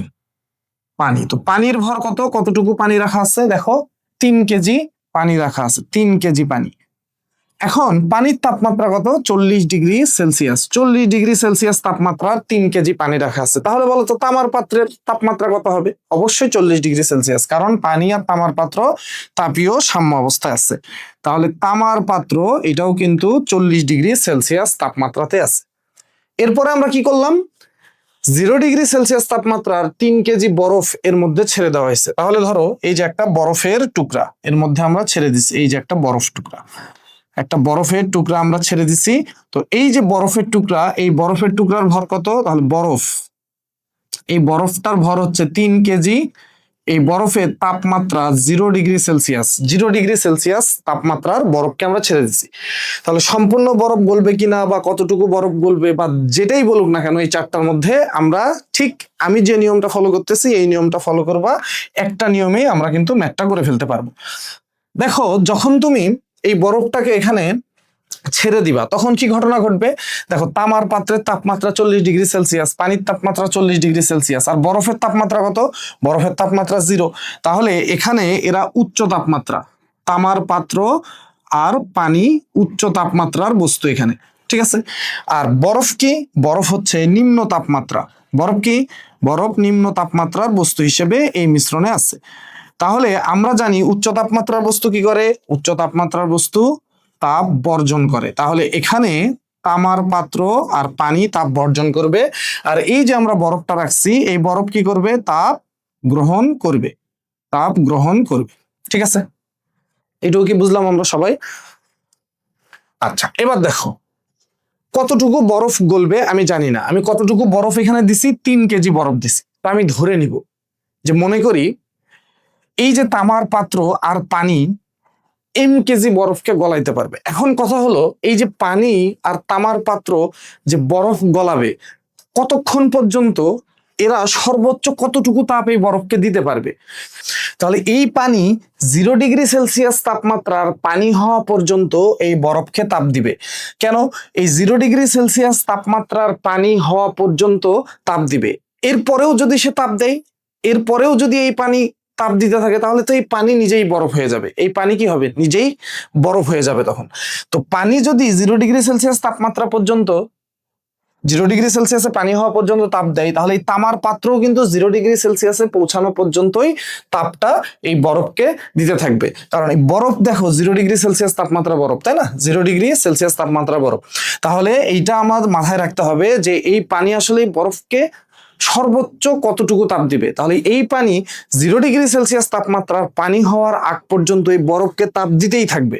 0°C তাপমাত্রার পানি হওয়ার পর এই পানি থেকে আর কিন্তু বরফকে তাপ দিবে না, কারণ তখনও যদি তাপ দিত, তখন এই পানি নিজেই বরফ হয়ে যাবে, এই পানি নিজেই বরফ হয়ে যাবে। বা আমরা বলতে পারি, দেখো এই বরফের তাপমাত্রাও কিন্তু 0°C। তো পানি যখন 0°C হয়ে যাবে, তখন 0°C এরা তাপীয় সাম্য অবস্থায় চলে যাবে, মানে বরফ পানি তখন একসাথে থাকবে। তো পানি যেহেতু 0°C তাপমাত্রা পৌঁছানো পর্যন্ত তাপ দিবে, এই তামার পাত্র তো এই পানির সাথে সবসময় সাম্য অবস্থায় আছে, তাই না? তো পানি যদি 0°C তাপমাত্রায় চলে যায়, এই তামার পাত্র 0°C তাপমাত্রায় পৌঁছানো পর্যন্ত এই বরফকে তাপ দিবে। আশা করি আমরা এইটুকু ক্লিয়ার হইলাম। তাহলে দেখো, প্রথমে আমরা তামার পাত্রের হিসাবটা করি, বা পানির হিসাবটা যদি প্রথমেই করি, তাহলে আমরা প্রথমে ধরে নিব যে, মনে করি এই যে মিশ্রণটা আছে, এই মিশ্রণে আমরা 3 কেজি বরফ দিছি। তো জাস্ট এই ভরটা তুমি আপাতত ভুলে যাও, এই ভরটা ভুলে যাও। তুমি ধরে নাও যে 0°C তাপমাত্রার কেজি বরফ গলে যাবে। তাপমাত্রার আমরা ধরে নিলাম যে কেজি বরফ এখানে গলবে।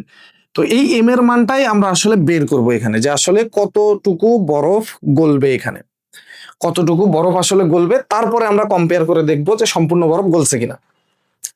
আচ্ছা, এখন এই যে কেজি বরফ, তাহলে তুমি ধরে নাও যে এই বরফটা এখন কেজি, আমরা কেজি বরফ নিয়ে চিন্তা করতেছি, এই ভরটা চিন্তাই করো না। তাহলে পানি এই কেজি বরফকে তাপ দিচ্ছে, কেজি বরফকে তাপ দিবে, পানি তাপ বর্জন করতেছে। তো সেই তাপটা কে নিচ্ছে? কেজি বরফ নিচ্ছে। তাহলে আমি লিখতে পারি যে পানি কতটুকু তাপ দিবে, যে 40°C তাপমাত্রার 40°C তাপমাত্রা 3 কেজি পানি কতক্ষণ পর্যন্ত তাপ দিবে? 0°C তাপমাত্রার পানিতে পরিণত হতে বর্জিত তাপ, এই পানিটা তাপ বর্জন করবে কতক্ষণ পর্যন্ত? যতক্ষণ না সে 0°C তাপমাত্রা পানি হয়। তাহলে এই বর্জিত তাপকে ধরো আমরা বললাম Q1। তাহলে তাপমাত্রা অবশ্যই চেঞ্জ হয়েছে, দেখো 40 থেকে 0°C। তাহলে তাপমাত্রা চেঞ্জ হলে আমরা আপেক্ষিক তাপের সূত্র ইউজ করব, ms∆T। আচ্ছা, এম এর মান কত? তাহলে এই পানিটার ভর 3 কেজি, 3, পানির আপেক্ষিক তাপ 4200 ∆T। দেখো 40 থেকে 0-তে আসতেছে, তাহলে 40 - 0 মানে হচ্ছে 40 কেলভিন। তো সেলসিয়াস যেহেতু তাপমাত্রা পার্থক্য ∆T, সেলসিয়াসেও যা, কেলভিনেও কিন্তু তাই। তাহলে এখান থেকে ক্যালকুলেশন করো, 4200 ইন্টু 3 ইন্টু 40। তাহলে এখান থেকে আমরা পাইলাম 5,04,000। তাহলে 5,04,000 জুল, এত জুল। এই পানিটা 40°C তাপমাত্রার 3 কেজি পানি 0°C তাপমাত্রা পানিতে পরিণত হওয়া পর্যন্ত 5,04,000 জুল সে তাপ দিবে, 5,04,000 জুল তাপ দিবে। এবার আসো তামার পাত্র। তাহলে তামার পাত্র কি করবে? দেখো এই 40°C তাপমাত্রার তামার পাত্রের ভর কত? 1 কেজি। 1 কেজি ভরের তামার পাত্র, তাহলে এই তামার পাত্র কত পর্যন্ত তাপ দিবে? 0°C পর্যন্ত তাপ দিবে। 0°C তাপমাত্রায় পৌঁছাতে বর্জিত তাপ তামার পাত্র কিন্তু তাপ বর্জন করতেছে, তাই না? তো এটাকে আমরা বললাম Q2, তামার পাত্রের যে বর্জিত তাপ Q2। তাহলে এটাও আমাদের সূত্র কি? ms del T। আচ্ছা, m এর ভর কত? তামার পাত্রের ভর, এবার তামার পাত্র নিয়ে কাজ করতেছে, তাহলে 1 কেজি, তামার আপেক্ষিক তাপ 400 del T, তাহলে 40 ছিল, কতক্ষণ পর্যন্ত তাপ দিবে? 0°C তাপমাত্রায় পৌঁছানোর আগ পর্যন্ত তাপ দিবে। তাহলে এটাও হবে আমাদের তাপমাত্রা পার্থক্য 40 কেলভিন। তাহলে এখান থেকে আমরা যেটা পাচ্ছি 400 ইন্টু 40, তাহলে কত পাইলাম? 16,000 জুল। তাহলে এই তামার পাত্র 0°C তাপমাত্রায় পৌঁছানোর আগ পর্যন্ত 16,000 জুল তাপ দিবে। কাকে? কেজি বরফকে।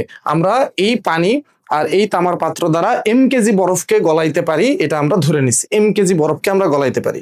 এবার আসো, তাহলে কেজি বরফ যে এই দুইজনের থেকে এই পরিমাণ তাপ নিয়ে কেজি বরফ গলে যাচ্ছে। কেজি বরফ কি হচ্ছে? এই পরিমাণ তাপ নিয়ে গলে যাচ্ছে। তাহলে কেজি বরফের আসলে যে তাপটা লাগতেছে সেই তাপটা কত? তাহলে 0°C তাপমাত্রা এই যে কেজি বরফ 0°C তাপমাত্রার পানিতে পরিণত হতে, বরফ গলা এর অর্থ হচ্ছে পানিতে পরিণত হওয়া। 0°C তাপমাত্রার এই যে বরফ গলা মানে হচ্ছে 0°C তাপমাত্রা পানি হওয়া। বরফ গলে 0°C তাপমাত্রা পানি হয়, এরপরেই পানির তাপমাত্রা বৃদ্ধি পায়। তাহলে আমাকে জিজ্ঞেস করছে সম্পূর্ণ বরফ গলবে কিনা। এই যে বরফ গলা মানে হচ্ছে 0°C তাপমাত্রার 0° এর পানি হওয়া। বরফ গলা মানে 0° এর পানি হওয়া। আমরা ধরে নিচ্ছি কেজি বরফ গলবে, তার মানে কেজি বরফ 0°C তাপমাত্রা পানিতে পরিণত হবে। তাহলে 0°C তাপমাত্রার কেজি বরফ 0°C তাপমাত্রার পানিতে পরিণত হতে গৃহীত তাপ, বরফ কিন্তু কি করতেছে? তাপ গ্রহণ করতেছে। তাহলে গৃহীত তাপ, তাহলে গৃহীত তাপ দেখো Q3 বললাম। তাহলে এখানেও তাপমাত্রা দেখো চেঞ্জ হয়েছে? হ্যাঁ, না, তাপমাত্রা চেঞ্জ হয় নাই। 0°C তাপমাত্রা বরফ 0°C তাপমাত্রায় পানিতে পরিণত হয়েছে, জাস্ট গলে গেছে, জাস্ট গলন প্রক্রিয়াটা এখানে ঘটছে। তাহলে তাপমাত্রা চেঞ্জ না হলে আমরা সুপ্ত তাপের সূত্র MLF, ঠিক আছে, গলনের যে LF হচ্ছে গলনের আপেক্ষিক সুপ্ত তাপ। এম এর ভ্যালু কত? এম এর ভ্যালু দেখো, এই যে বরফটা ছিল এই বরফটার ভর কত? আমরা তো ধরে নিছি সম্পূর্ণ কেজি ভরের বরফ গলে যায়। এই 3 কেজি কিন্তু আমরা এখনো চিন্তা করতেছি না, পরে আমরা কম্পেয়ার করবো এটার সাথে। তাহলে এম এর মান থাকলো, এলএফ কত? বরফ গলনের আপেক্ষিক সুপ্ত তাপ 3,36,000। তাহলে এই যে এত জুল, ঠিক আছে। তাহলে দেখো এই পানি সর্বোচ্চ কি পরিমাণ তাপ দিতে পারে সেটা আমরা বের করলাম। এই তামার পাত্র সর্বোচ্চ কি পরিমাণ তাপ দিতে পারে বরফকে সেটা আমরা বের করলাম। আর আমরা ধরে নিলাম যে কেজি বরফ এরা যে তাপটা দিচ্ছে সেই তাপটা দিয়ে কেজি বরফ গলে যায়। তাহলে কেজি বরফ যে তাপটা গ্রহণ করতে হবে সেই তাপটা হচ্ছে এত কেজি বরফ। এখন ক্যালোরিমিতির মূলনীতি অনুসারে কি এই বর্জিত তাপ আর গৃহীত তাপ কি হবে? সমান হবে। তাহলে ক্যালোরিমিতির মূলনীতি অনুসারে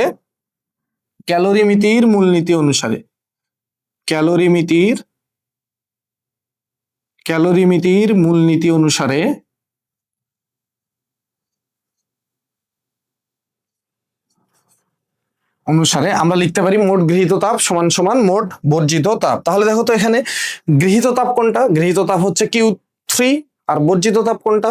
Q1 আর Q2।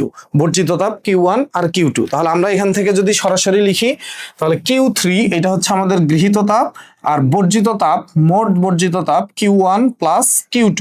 Q3 কত ছিল? Q3 ছিল M ইন্টু 3,36,000, এটা হচ্ছে আমাদের Q3। Q1 কত ছিল? দেখো Q1 ছিল 5,04,000 জুল।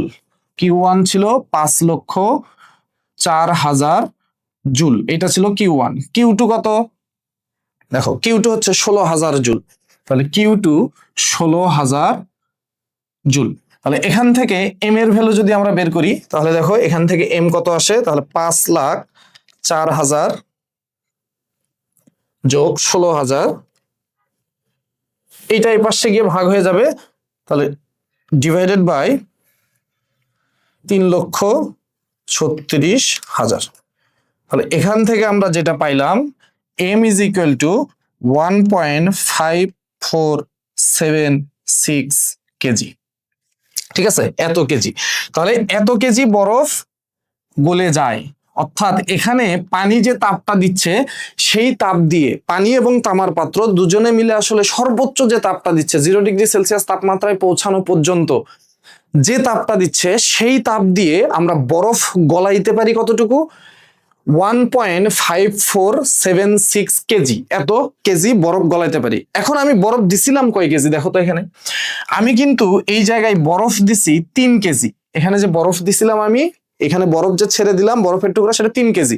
কিন্তু এই পানি আর এই তামার পাত্র সর্বোচ্চ তাপটা দিয়ে, সর্বোচ্চ যে পরিমাণ তাপ দিতে পারে সেই তাপ দিয়ে আমার বরফ গলে হচ্ছে এতটুকু। তাহলে সম্পূর্ণ বরফ কি গলে গেছে? না। তাহলে আমার উত্তর হচ্ছে এখানে এই যে সম্পূর্ণ বরফ গলে যাবে না। যেহেতু আমি বরফ দিছিলাম কয় কেজি? 3 কেজি। তাহলে আমার বরফ গলে যায় 1.5476 কেজি। তাহলে সম্পূর্ণ বরফ গলে যাবে না।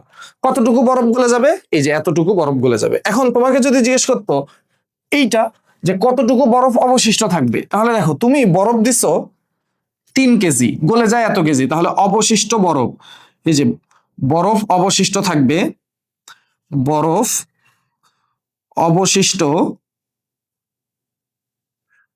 থাকবে, বরফ অবশিষ্ট থাকবে। তুমি দিছিলা 3 কেজি, গলে গেল 1.5476, তাহলে বিয়োগ করো 3 মাইনাস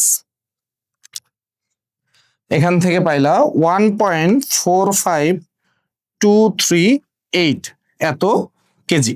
তাহলে এত কেজি বরফ অবশিষ্ট থাকবে।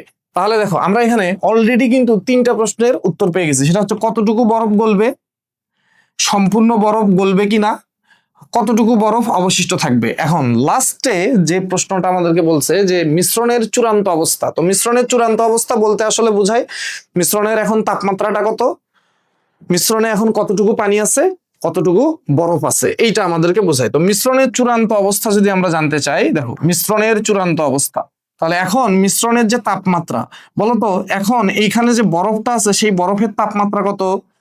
সেই বরফের তাপমাত্রা 0°C। এখন যে মানে এই যে 1 পয়েন্ট যতটুকু বরফ গলে গেল আর কি, 1 পয়েন্ট কত 5476 কেজি, এই বরফটা যে গলে পানি হয়েছে, কতটুকু পানি হয়েছে? 0°C তাপমাত্রা পানি হয়েছে। তাহলে এখানে এখনো যে বরফটা আছে সেই বরফের তাপমাত্রা, অবশিষ্ট যে বরফটা আছে তার তাপমাত্রা 0°C। যতটুকু বরফ গলে গেছে, গলে বরফ গলা যে পানি তার তাপমাত্রাও 0°C। এই পানিটা তাপ দিয়ে 0°C গিয়ে পৌঁছাইছে, এই তামার পাত্র তাপ দিয়ে 0°C গিয়ে পৌঁছাইছে। তার মানে এই মিশ্রণে এখন যা কিছু আছে সবার তাপমাত্রা 0°C। তার মানে মিশ্রণটা এখন কি অবস্থায় আছে? সাম্য অবস্থায় আছে 0°C তাপমাত্রায়। তাহলে মিশ্রণের তাপমাত্রা এখন কত? 0°C। অর্থাৎ সম্পূর্ণ বরফ যদি না গলে, সম্পূর্ণ বরফ যদি না গলে তখন মিশ্রণের তাপমাত্রাটা 0°C। সম্পূর্ণ বরফ গলাইতে পারে নাই, এর অর্থ হচ্ছে মিশ্রণের তাপমাত্রা 0°C। এখন মিশ্রণের তাপমাত্রা পাইলাম, মিশ্রণে এখন পানির পরিমাণ কত? মিশ্রণে পানির পরিমাণ বলো তো, মিশ্রণে এখন পানির পরিমাণ কত? পানির ভর, মিশ্রণে পানির পরিমাণ কতটুকু পানি? ঠিক আছে, অনেকেই দেখো, অনেকেই চিন্তা করতে পারে মিশ্রণে এখন 3 কেজি পানি। না, মিশ্রণে কিন্তু এখন 3 কেজি পানি না। কেন? কারণ কিছু বরফ তো গলে গেছে, আর গলে সেটা কি হয়েছে? পানি হয়েছে। তাহলে কিছু বরফ গলে গেছে, কতটুকু বরফ গলে গেছে? এই যে 1.5476 কেজি বরফ গলে গেছে। বরফ গলে কি হয়েছে? পানি হয়েছে। তাহলে দেখো মিশ্রণে এখন পানির পরিমাণ, পানি ছিল 3 কেজি, আর বরফ গলে আবার নতুন করে তুমি পানি পাইছো 1.5476 কেজি। তাহলে এখন মোট পানির পরিমাণ 4.5476 কেজি, এতটুকু হচ্ছে মোট পানির পরিমাণ। আর অবশিষ্ট বরফের পরিমাণ কত এখন? তাহলে মিশ্রণে এই যে বরফের পরিমাণ, মিশ্রণে যতটুকু অবশিষ্ট আছে এটাই হচ্ছে এখন বরফের পরিমাণ। তাহলে বরফের পরিমাণ হচ্ছে 1.45238 কেজি। তাহলে এইটা হচ্ছে আমার মিশ্রণের অবস্থা, মিশ্রণের যে চূড়ান্ত অবস্থা এইটা। ঠিক আছে, সবাই কি বুঝলাম? তাহলে মিশ্রণের চূড়ান্ত অবস্থা বললে আমরা এই ইনফরমেশনটা লিখবো আর কি, এগুলো ঠিক আছে। আশা করি সবাই ক্লিয়ার। এই ম্যাথটা কিন্তু খুবই গুরুত্বপূর্ণ। তো এই ম্যাথটা আমাদের গাইড বা টেস্ট পেপার গুলোতে এক একটা এক এক নিয়মে করা আছে, তো তোমরা এক নিয়মে করবা, ঠিক আছে। সবগুলো যেটাই আসুক না কেন এক নিয়মে করবা, তাহলে তোমাদের জন্য সুবিধা হবে, ইজি হবে। চলো এর পরের ম্যাথটা আমরা দেখি যে নেক্সট আমাদের কি ম্যাথ আছে। 6 নম্বর ম্যাথ কি বলতেছে, 25 ডিগ্রি সেলসিয়াস তাপমাত্রায় 600 গ্রাম ভরের একটি বস্তু, 25 ডিগ্রি সেলসিয়াস তাপমাত্রার 600 গ্রাম ভরের একটা বস্তু আছে। তাহলে ধরো এই হচ্ছে আমাদের একটা বস্তু, এই হলো আমাদের একটা বস্তু। তাহলে এই বস্তুর তাপমাত্রা কত? এই বস্তুর তাপমাত্রা 25 ডিগ্রি সেলসিয়াস। এখন যে তাপমাত্রা এটা হচ্ছে 25 ডিগ্রি সেলসিয়াস। এই বস্তুটার ভর কত? 600 গ্রাম। তাহলে 1000 দ্বারা ভাগ করলে কত হবে? 0.6 কেজি। 1000 দ্বারা ভাগ করলে কত হবে? 0.6 কেজি। আচ্ছা, এখন তোমাকে বলছে এই বস্তুকে 4200 জুল তাপ প্রয়োগ করলে এর তাপমাত্রা 50 ডিগ্রি সেলসিয়াসে উন্নীত হয়। এই বস্তুকে তাপ দেওয়া হয়েছে, তাপ প্রয়োগ করা হয়েছে। তাহলে এই বস্তুকে আমরা এই যে তাপ দিলাম, বস্তুকে তাপ দিছি কত জুল? 4200 জুল তাপ দিছি। তো তাপ দিলে তাপমাত্রা বাড়বে, তো তাপমাত্রা বৃদ্ধি পেয়ে কত হয়েছে এটা বলা আছে, 50 ডিগ্রি সেলসিয়াস তাপমাত্রায় উন্নীত হয়েছে। তাহলে এই বস্তুটার তাপমাত্রা 50 ডিগ্রি সেলসিয়াসে উন্নীত হয়। এরপর এই ঘটনাটার পর বস্তুটিকে 200 গ্রাম ভরের ফুটন্ত পানি, ফুটন্ত পানি মানে কত? 100 ডিগ্রি সেলসিয়াস তাপমাত্রার পানি। ফুটন্ত পানি মানে 100 ডিগ্রি সেলসিয়াস তাপমাত্রার পানি। তাহলে এই যে ঘটনাটা ঘটলো, 50 ডিগ্রি সেলসিয়াস তাপ, এই বস্তু তাপমাত্রা এখন কিন্তু 50 ডিগ্রি সেলসিয়াস। এরপর বস্তুটাকে আমরা কি করছি? 200 গ্রাম ভরের ফুটন্ত পানিতে ফেলা হয়েছে। তাহলে ধরো এই যে এখানে একটা পাত্র আছে, এই পাত্রের মধ্যে 200 গ্রাম পানি আছে, ফুটন্ত পানি। এই পানিটা কি পানি? ফুটন্ত পানি। তাহলে ফুটন্ত পানি এইটা কতটুকু ভর? ফুটন্ত পানি, এই পানিটার ভর হচ্ছে 200 গ্রাম। 200 গ্রাম মানে 0.2 কেজি। তাহলে ফুটন্ত পানির তাপমাত্রা কত? 100 ডিগ্রি সেলসিয়াস। ফুটন্ত পানির তাপমাত্রা হচ্ছে 100 ডিগ্রি সেলসিয়াস। ফেললে মিশ্রণের চূড়ান্ত তাপমাত্রা 84 ডিগ্রি সেলসিয়াস হয়। এবার এই বস্তুটাকে তুমি নিয়ে গেছো, এই বস্তুটাকে নিয়ে গিয়ে এইখানে ফেলছো। তাহলে এই বস্তুটাকে নিয়ে গিয়ে আমি এইখানে ফেললাম। তো এই বস্তুটাকে যখন আমি এইখানে ফেলছি, তখন বলতো এই বস্তুর তাপমাত্রাটা কত? এই বস্তুর তাপমাত্রা কিন্তু 50 ডিগ্রি সেলসিয়াস। তাপমাত্রা কিন্তু আগে বৃদ্ধি করছি, তারপরে এখানে নিয়ে এসে ফেলছি। এখন বলছে মিশ্রণের তাপমাত্রা হয়েছে, যে মিশ্রণের তাপমাত্রা মানে টির যে ভ্যালু, এই টির ভ্যালু তুমি পাইছো 84 ডিগ্রি সেলসিয়াস। টির ভ্যালু 84, মিশ্রণের তাপমাত্রাটা হয়ে গেছে 84 ডিগ্রি সেলসিয়াস। তথ্যগুলো তাপ পরিমাপের মূলনীতি সমর্থন করে কিনা, মানে ক্যালোরিমিতির যে মূলনীতি এটাকে সমর্থন করে কিনা, এই যে তথ্যগুলো বলা আছে এটা ক্যালোরিমিতির মূলনীতিকে সমর্থন করে কিনা। তাহলে দেখো এই যে আমরা যে এখানে একটা বস্তুকে অন্য আর একটা বস্তুর সংস্পর্শে নিয়ে আসলাম, তাহলে ক্যালোরিমিতির মূলনীতি আমরা যদি এই জায়গাটায় প্রয়োগ করি, ক্যালোরিমিতির মূলনীতি প্রয়োগ করে আমাদেরকে কি দেখতে হবে? মোট গৃহীত তাপ আর মোট বর্জিত তাপ সমান কিনা। যদি মোট গৃহীত তাপ আর মোট বর্জিত তাপ সমান হয়, তাহলে ক্যালোরিমিতির মূলনীতিকে সমর্থন করে। এবার এই জায়গায় তাকাও, তাহলে এই যে আমাদের বস্তু, বস্তুর কিন্তু ভর আমরা জানি, বস্তুর ভর হচ্ছে 0.6 কেজি। বস্তুর ভর কত? 0.6 কেজি। এখানে পাত্রের কোনো ইনফরমেশন দেওয়া নাই, এই যে পাত্র, এই পাত্র নিয়ে কোনো কথা বলা নাই, তাহলে শুধু বস্তু আর ফুটন্ত পানি। তাহলে এখানে উচ্চ তাপমাত্রা কে বলতো? উচ্চ তাপমাত্রা হচ্ছে আমাদের ফুটন্ত পানি, এটা উচ্চ তাপমাত্রা। তাহলে উচ্চ তাপমাত্রা কি হবে? তাপ বর্জন করবে। তাহলে এখানে তাপ বর্জন হবে, তাপ বর্জন, এই ফুটন্ত পানি তাপ বর্জন করবে। আর এই বস্তু কি করবে? এই বস্তু হচ্ছে নিম্ন তাপমাত্রা। বস্তু কি? নিম্ন তাপমাত্রার বস্তু। তাহলে এই বস্তু কি করবে? তাপ গ্রহণ করবে, তাপ গ্রহণ করবে। তাহলে আমরা কি করব? গৃহীত তাপ আর বর্জিত তাপ বের করব। তাপ গ্রহণ করে। এখন কথা হচ্ছে কতক্ষণ পর্যন্ত তাপ গ্রহণ করবে। দেখো মিশ্রণের তাপমাত্রা বলা আছে, এর অর্থ হচ্ছে এই বস্তুটা কিন্তু তাপ গ্রহণ করতে করতে করতে করতে এই তাপমাত্রায় গিয়ে পৌঁছাবে, আর এই ফুটন্ত পানি তাপ বর্জন করতে করতে করতে করতে কিন্তু এই তাপমাত্রায় গিয়ে পৌঁছাবে। ঠিক আছে, তারপরে তাপীয় সাম্য অবস্থায় চলে যাবে, মানে উভয়ের তাপমাত্রা সমান হবে আর তাপের আদান প্রদান হবে না। তার মানে এই 84 ডিগ্রি সেলসিয়াস তাপমাত্রায় পৌঁছানোর আগ পর্যন্ত এই বস্তু তাপ গ্রহণ করবে আর ফুটন্ত পানি তাপ বর্জন করবে। তাহলে এটাই আমরা বের করব এখন। তাহলে প্রথমে ধরো ফুটন্ত পানির হিসাবটা করি। তাহলে 100 ডিগ্রি সেলসিয়াস তাপমাত্রায়, এই যে 100 ডিগ্রি সেলসিয়াস তাপমাত্রার ফুটন্ত পানি, ঠিক আছে, ফুটন্ত পানির তাপমাত্রা 100 ডিগ্রি সেলসিয়াস, 100 ডিগ্রি সেলসিয়াস তাপমাত্রার কতটুকু ভর, কতটুকু বলা, ফুটন্ত পানির ভর হচ্ছে 0.2 কেজি। 0.2 কেজি ভরের ফুটন্ত পানি কততে যাবে? 84 ডিগ্রি সেলসিয়াস তাপমাত্রার, এই তাপমাত্রায় পৌঁছাতে বা তাপমাত্রার পানিতে পরিণত হতে, ঠিক আছে, পৌঁছাতে বর্জিত তাপ, এই পানি কিন্তু তাপ বর্জন করতেছে, কেন? কারণ উচ্চ তাপমাত্রার। তাহলে বর্জিত তাপ Q1 বললাম। তাহলে দেখো তাপমাত্রা চেঞ্জ হচ্ছে, 100 থেকে 84 এ আসতেছে, তাহলে আমরা আপেক্ষিক তাপের সূত্র ইউজ করব, Q is equal to ms del T। তাহলে এই পানির ভর কত? পানির ভর 0.2, যেহেতু পানি তাহলে পানির আপেক্ষিক তাপ 4200 ডেল টি। এখন ডেল টি কত? 100 মাইনাস 84, বড়টা থেকে ছোটটা বিয়োগ, তাহলে 16 কেলভিন, এই যে 16। তাহলে ক্যালকুলেশন করো, 0.2 ইন্টু 4200 ইন্টু 16, 13440 জুল।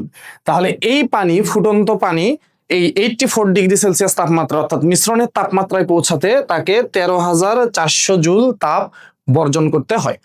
এখন এই বস্তুকে কত তাপ গ্রহণ করতে হয়? তাহলে 50 ডিগ্রি সেলসিয়াস তাপমাত্রা বস্তু, বস্তু কিন্তু 25 ডিগ্রি সেলসিয়াসের না, 25 ডিগ্রি সেলসিয়াসের বস্তু ছিল, তাকে তাপ দিয়ে আমরা 50 ডিগ্রি সেলসিয়াসের বস্তুতে পরিণত করছি, এরপরে তাকে কিন্তু এই ফুটন্ত পানিতে নিয়ে আসা হয়েছে, ঠিক আছে। তাহলে 50 ডিগ্রি সেলসিয়াস তাপমাত্রার 0.6 কেজি ভরের বস্তুর তাপমাত্রা কততে পৌঁছাবে? 84। তাহলে 84 ডিগ্রি সেলসিয়াসে পৌঁছাতে এই বস্তুটা তাপ কি করতেছে? গ্রহণ করতেছে। পৌঁছাতে গৃহীত তাপ, তাহলে এটাকে আমরা বললাম Q2। দেখো এই বস্তুরও কিন্তু তাপমাত্রা চেঞ্জ হচ্ছে, 50 থেকে 84 এ যাচ্ছে, তাহলে এর জন্য আপেক্ষিক তাপের যে সূত্র ms del T, বস্তুর ভর কত? 0.6। এখন বস্তুর আপেক্ষিক তাপ কত? এই বস্তুর আপেক্ষিক তাপ কিন্তু দেওয়া নাই, বা বস্তুটা তামা না লোহা এটাও কিন্তু বলা নাই, বস্তুটা তামা না লোহা এটাও কিন্তু বলা নাই। এখন দেখো এই আপেক্ষিক তাপ বের করার জন্যই কিন্তু এই যে প্রথম এই ঘটনাটার কথা বলা আছে। এই আপেক্ষিক তাপ বের করার জন্য এই যে বস্তুকে আমরা 4200 জুল তাপ দিছিলাম, তাপ দিয়ে তাপমাত্রা বাড়াইছি, এটা বলা আছে। তো আপেক্ষিক তাপ এটা আমরা কিভাবে হিসাব করব? তাহলে দেখো এই আপেক্ষিক তাপটা আমরা তাহলে কিভাবে হিসাব করতে পারি? এখান থেকে, এই অংশ থেকে দেখো, এই বস্তুকে তাপ দেওয়া হয়েছে কত? এটা হচ্ছে কিউ। এই যে আমরা বস্তুকে যে তাপ দিছি এটা হচ্ছে আমাদের কিউ, এইটা আমাদের কিউ, 4200 জুল তাপ দিছি। তাপ দিলে বস্তুটার তাপমাত্রা বাড়ছে, বস্তুটার আমরা ভর জানি। তাহলে দেখো এখান থেকে যদি আমরা আপেক্ষিক তাপ হিসেব করি, এই বস্তুর আপেক্ষিক তাপ আমরা কি জানি? এস সমান সমান Q divided by M into del T, এটা আমরা জানি। কিউ এর ভ্যালু কত? এই বস্তু কত তাপ দিছিলাম? 4200, বস্তুকে তাপ দিছি 4200, এই বস্তুকে তাপ দিছি। এম এর ভ্যালু কত? 0.6। তাপমাত্রা কত বাড়ছে? 25 থেকে 50 হয়েছে, তাহলে বিয়োগ করলে হচ্ছে 25 কেলভিন, 25 ডিগ্রি সেলসিয়াস। তো তাপমাত্রা পার্থক্য সেলসিয়াসেও যা কেলভিনেও তাই। তো এখান থেকে তুমি এই বস্তুর কি বের করতে পারো? এখান থেকে তুমি এই বস্তুর আপেক্ষিক তাপ বের করতে পারো। তাহলে 0.6 into 25, 280 joule per KG per kelvin, এই যে বস্তুর আপেক্ষিক তাপ। তো আপেক্ষিক তাপটা বের করার জন্যই কিন্তু এই যে প্রথম এই ঘটনাটার কথা বলছে, এই ঘটনাটাকে তারা সাজাইছে। তাহলে আপেক্ষিক তাপ আমরা পাইলাম, আপেক্ষিক তাপ কত পাইছি? 280 ডেল টি। এবার এই জায়গায় দেখো ডেল টি কত? 50 থেকে কত যাচ্ছে? 84। তাহলে 50 থেকে 84, তাহলে বড়টা থেকে যদি ছোটটা বিয়োগ করে কত হবে? 34। তো 34 ডিগ্রি সেলসিয়াস মানে 34 কেলভিন। তাহলে এখানে বসাও, দেখো কত আসে? 0.6 ইন্টু 280 ইন্টু 34, তাহলে এখানে পাইলা তুমি 5712 জুল। এবার খেয়াল করো, আর কিছু আছে না? এই বস্তু আর পাত্রের কোনো কথা বলে নাই, পাত্রের কোনো তথ্য নাই। তাহলে এই যে ফুটন্ত পানি, উদ্দীপকের যে তথ্য বা আমাদের এই প্রশ্নের যে তথ্য, এই তথ্য অনুসারে এই ফুটন্ত পানি 84 ডিগ্রি সেলসিয়াস তাপমাত্রায় পৌঁছাতে তার তাপ বর্জন করতে হয় 13440 জুল। আর এই যে বস্তু, এই বস্তু ওই মিশ্রণের তাপমাত্রায় পৌঁছাইতে তার তাপ গ্রহণ করতে হয় 5712 জুল। তাপ গ্রহণ করতে হয়। তাহলে চিন্তা করো তো, এই ফুটন্ত পানির বর্জিত তাপ আর এই বস্তুর গৃহীত তাপ, এই দুইটা কি সমান? এই দুইটা কি সমান? না, এই দুটো সমান না। তাহলে যেহেতু এই দুইটা সমান না, তাহলে এই যে তথ্যগুলো আমাদের দেওয়া আছে, এই তথ্যগুলো আসলে সঠিক দেওয়া নাই, অর্থাৎ এই তথ্যগুলো ক্যালোরিমিতির মূলনীতি সমর্থন করে না। ক্যালোরিমিতির মূলনীতি সমর্থন করে না। ঠিক আছে, ক্যালোরিমিতির মূলনীতি সমর্থন করতে হলে গৃহীত তাপ আর বর্জিত তাপ সমান হতে হবে। বস্তুর গৃহীত তাপ, এখানে মিশ্রণে যে বস্তুগুলো আছে তাদের যে মোট গৃহীত তাপ আর মোট বর্জিত তাপ সমান হতে হবে। তো আমাদের এখানে দুইটাই বস্তু, একটা বস্তু তাপ বর্জন করতেছে আর একটা বস্তু তাপ গ্রহণ করতেছে। পাত্রের কোনো তথ্য দেওয়া নেই, এই জন্য আমরা পাত্রের কোনো হিসাব করতে পারবো না। তাহলে গৃহীত তাপ আর বর্জিত তাপ সমান হয় নাই, অর্থাৎ ক্যালোরিমিতির মূলনীতিকে সমর্থন করে না। দেখো তোমরা সবাই ক্লিয়ার হইছো কিনা।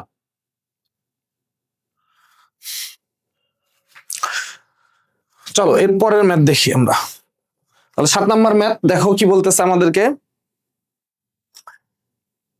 5 কেজি বরফ ও সমপরিমাণ ফুটন্ত পানি ভালোভাবে মেশানো হলো। তাহলে 5 কেজি বরফ, এই দেখো ফুটন্ত পানি বলছে, সমপরিমাণ ফুটন্ত পানি। তো সমপরিমাণ মানে কত? এই 5 কেজি। সমপরিমাণ মানে 5 কেজি, যে 5 কেজি বরফ ও সমপরিমাণ ফুটন্ত পানি মানে 5 কেজি ফুটন্ত পানি। ফুটন্ত পানির তাপমাত্রা কত? 100 ডিগ্রি সেলসিয়াস। তোমাকে বলছে ভালোভাবে মেশানো হয়েছে, তো এদেরকে আমরা মিক্স করছি। তাহলে 5 কেজি বরফ, দেখো বরফের তাপমাত্রা বলা নাই, তার মানে 0 ডিগ্রি সেলসিয়াস তাপমাত্রা বরফ। বরফের তাপমাত্রা কিন্তু বলা নাই, বলা আছে না? তাহলে 0 ডিগ্রি সেলসিয়াস তাপমাত্রা বরফ।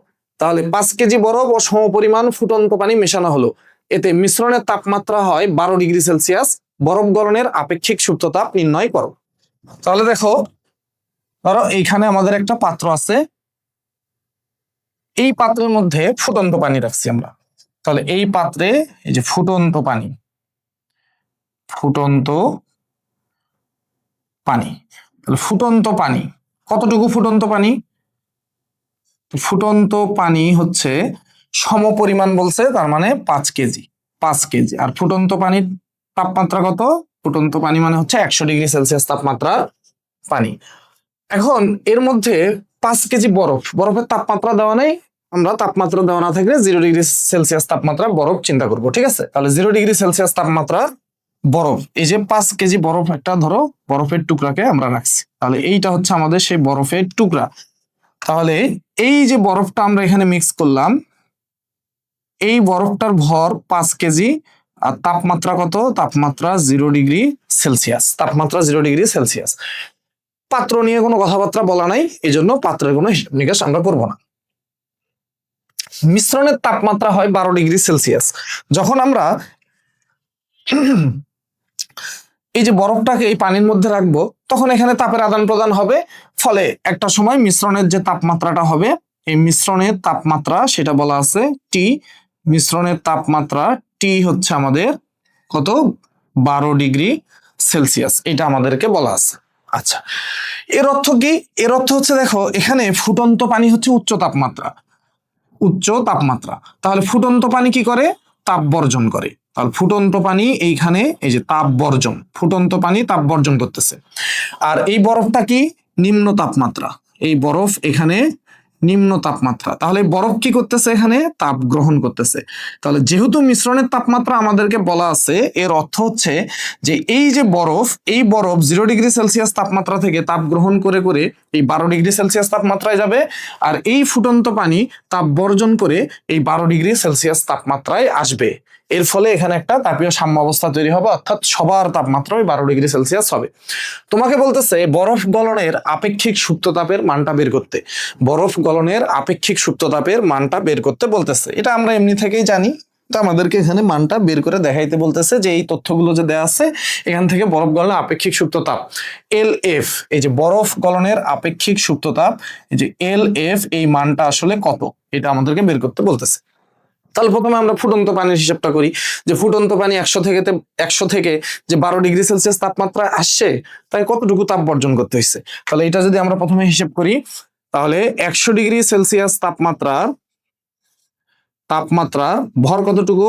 5 কেজি। এই যে 5 কেজি ভরের ফুটন্ত পানি কত তাপমাত্রা আসছে 12 ডিগ্রি সেলসিয়াস তাপমাত্রায়। 12 ডিগ্রি সেলসিয়াস তাপমাত্রায় পৌঁছাতে বা তাপমাত্রায় পরিণত হতে পৌঁছাতে বর্জিত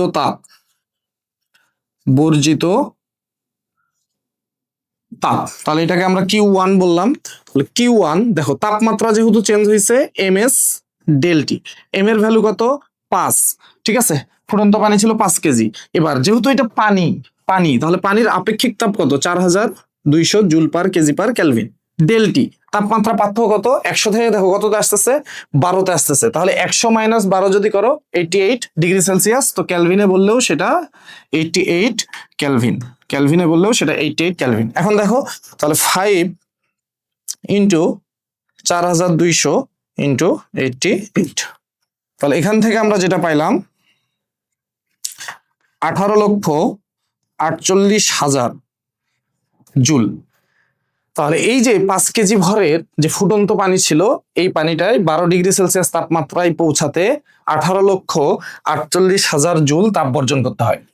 এবার আসো বরফের ক্ষেত্রে, 0 ডিগ্রি সেলসিয়াস তাপমাত্রা বরফ, এই 12 ডিগ্রি সেলসিয়াস তাপমাত্রার পানি হবে, 12 ডিগ্রি সেলসিয়াস তাপমাত্রায় পৌঁছাবে। এবার বলো তো এই 0 ডিগ্রি সেলসিয়াস তাপমাত্রার বরফ সরাসরি কি 12 ডিগ্রি সেলসিয়াসে বরফ হবে না, এই বরফটা আগে গলে পানি হবে। তাহলে 0 ডিগ্রি সেলসিয়াস তাপমাত্রা বরফ আগে গলে পানি হবে, তারপরে সেই পানির তাপমাত্রা 12 ডিগ্রি সেলসিয়াস হবে। এটা তো সরাসরি যাইতে পারবে না, বরফ কি 12 ডিগ্রি সেলসিয়াসে বরফ হয় নাকি, না। তাহলে বরফটা আগে গলে পানি হবে, তাহলে এই যে মাঝখানে স্টেপটা বাদ দেওয়া যাবে না। তাহলে বরফ প্রথমে গলে পানি হবে, তাহলে 0 ডিগ্রি সেলসিয়াস তাপমাত্রার কতটুকু বরফ 5 কেজি বরফ, 0 ডিগ্রি সেলসিয়াস তাপমাত্রার 5 কেজি বরফ, এই 5 কেজি বরফ 0 ডিগ্রি সেলসিয়াস তাপমাত্রার পানি হবে প্রথমে। তাহলে তাপমাত্রার পানি হতে পানিতে পরিণত হতে গৃহীত তাপ পরিণত হতে গৃহীত তাপ, তাহলে গৃহীত তাপটা কত এইটা আমরা হিসাব করতে চাই। তাহলে এইটাকে আমরা লিখবো Q ইজ ইকুয়াল টু, বলো এখন আপেক্ষিক তাপের সূত্র হবে নাকি সুপ্ত তাপের সূত্র হবে? তাপমাত্রা তো চেঞ্জ হয় নাই, 0 ডিগ্রি সেলসিয়াস তাপমাত্রার বরফ 0 ডিগ্রি সেলসিয়াস তাপমাত্রা পানি হচ্ছে, মানে গলন প্রক্রিয়া হইতেছে, তাপমাত্রা চেঞ্জ হয় নাই, তাহলে গলনের সুপ্ত তাপ, তাহলে MLF।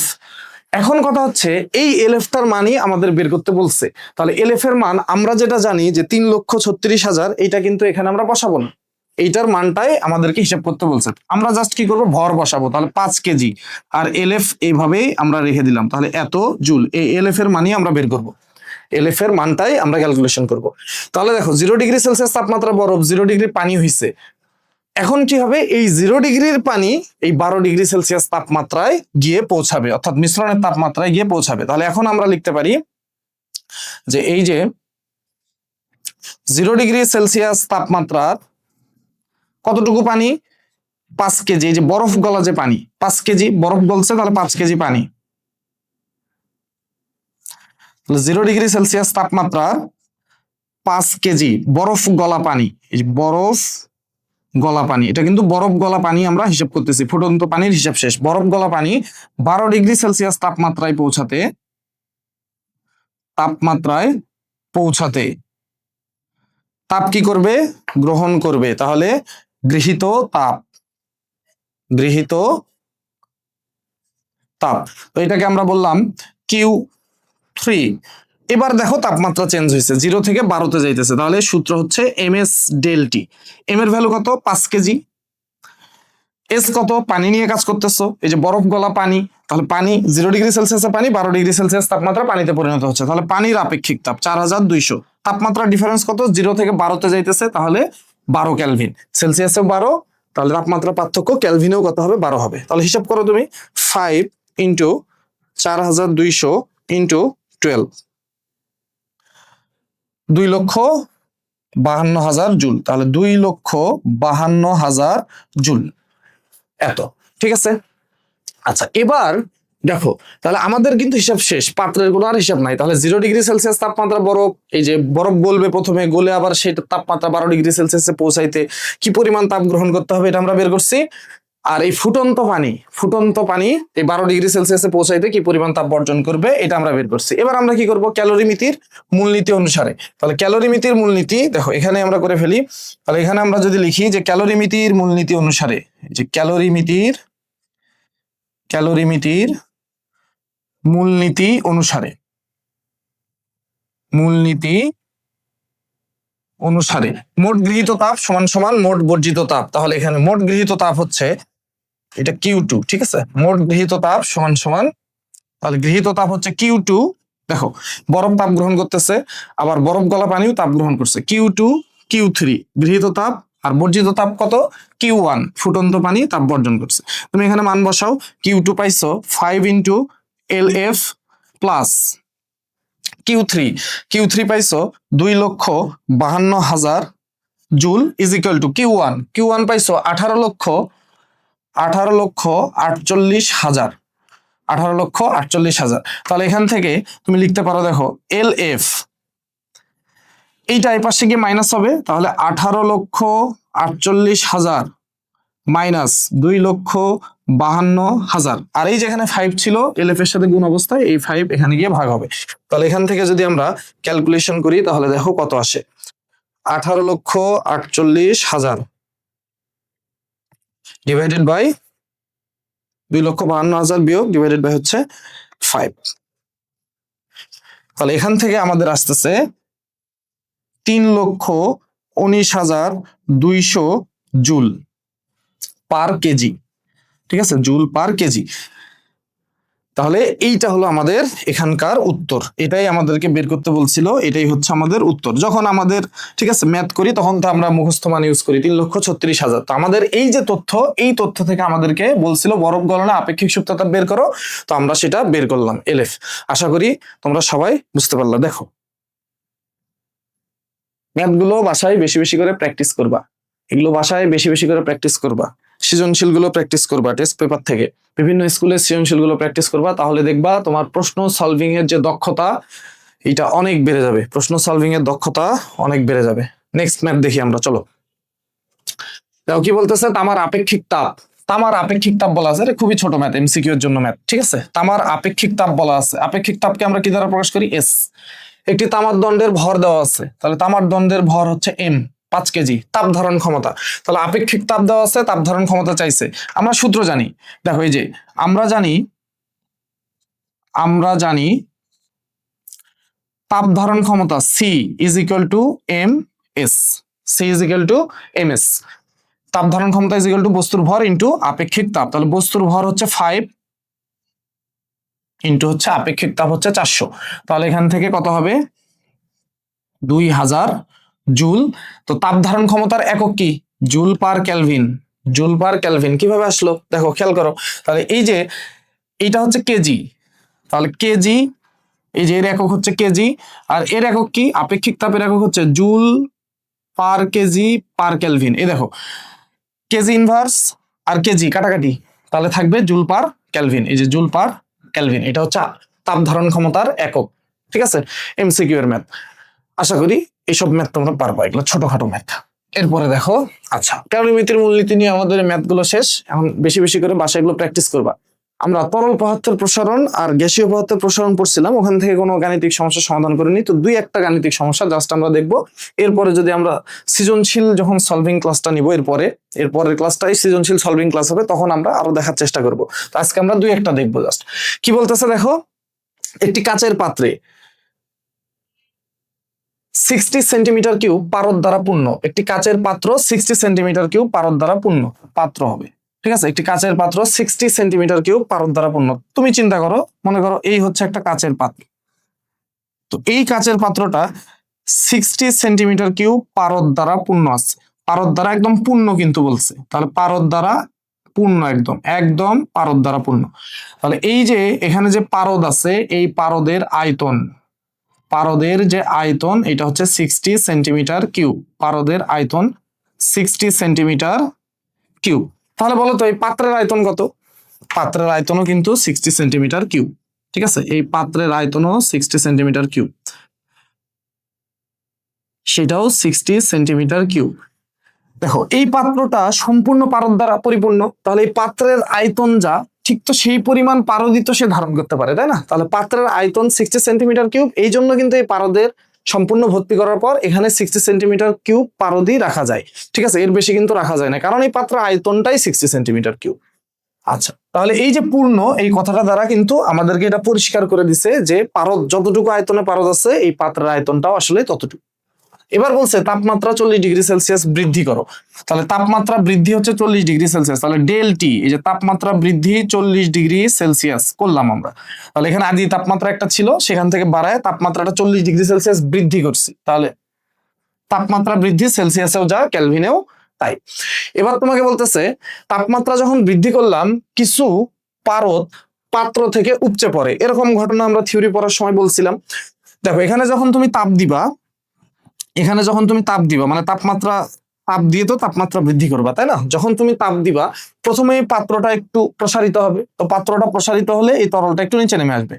এরপর যখন তরলটা প্রসারিত হওয়া শুরু হবে, তরলটা প্রসারিত হতে হতে হতে হতে একটা সময় কি হবে, কিছু তরল কিন্তু এখান থেকে উপচে পড়বে। যদি সম্পূর্ণ পূর্ণ থাকে কিছু তরল এখান থেকে উপচে পড়বে। আচ্ছা, কিছু তরল উপচে পড়ছে, আমাদের সেই কথাটাই বলছে যেখান থেকে কিছু তরল উপচে পড়ছে।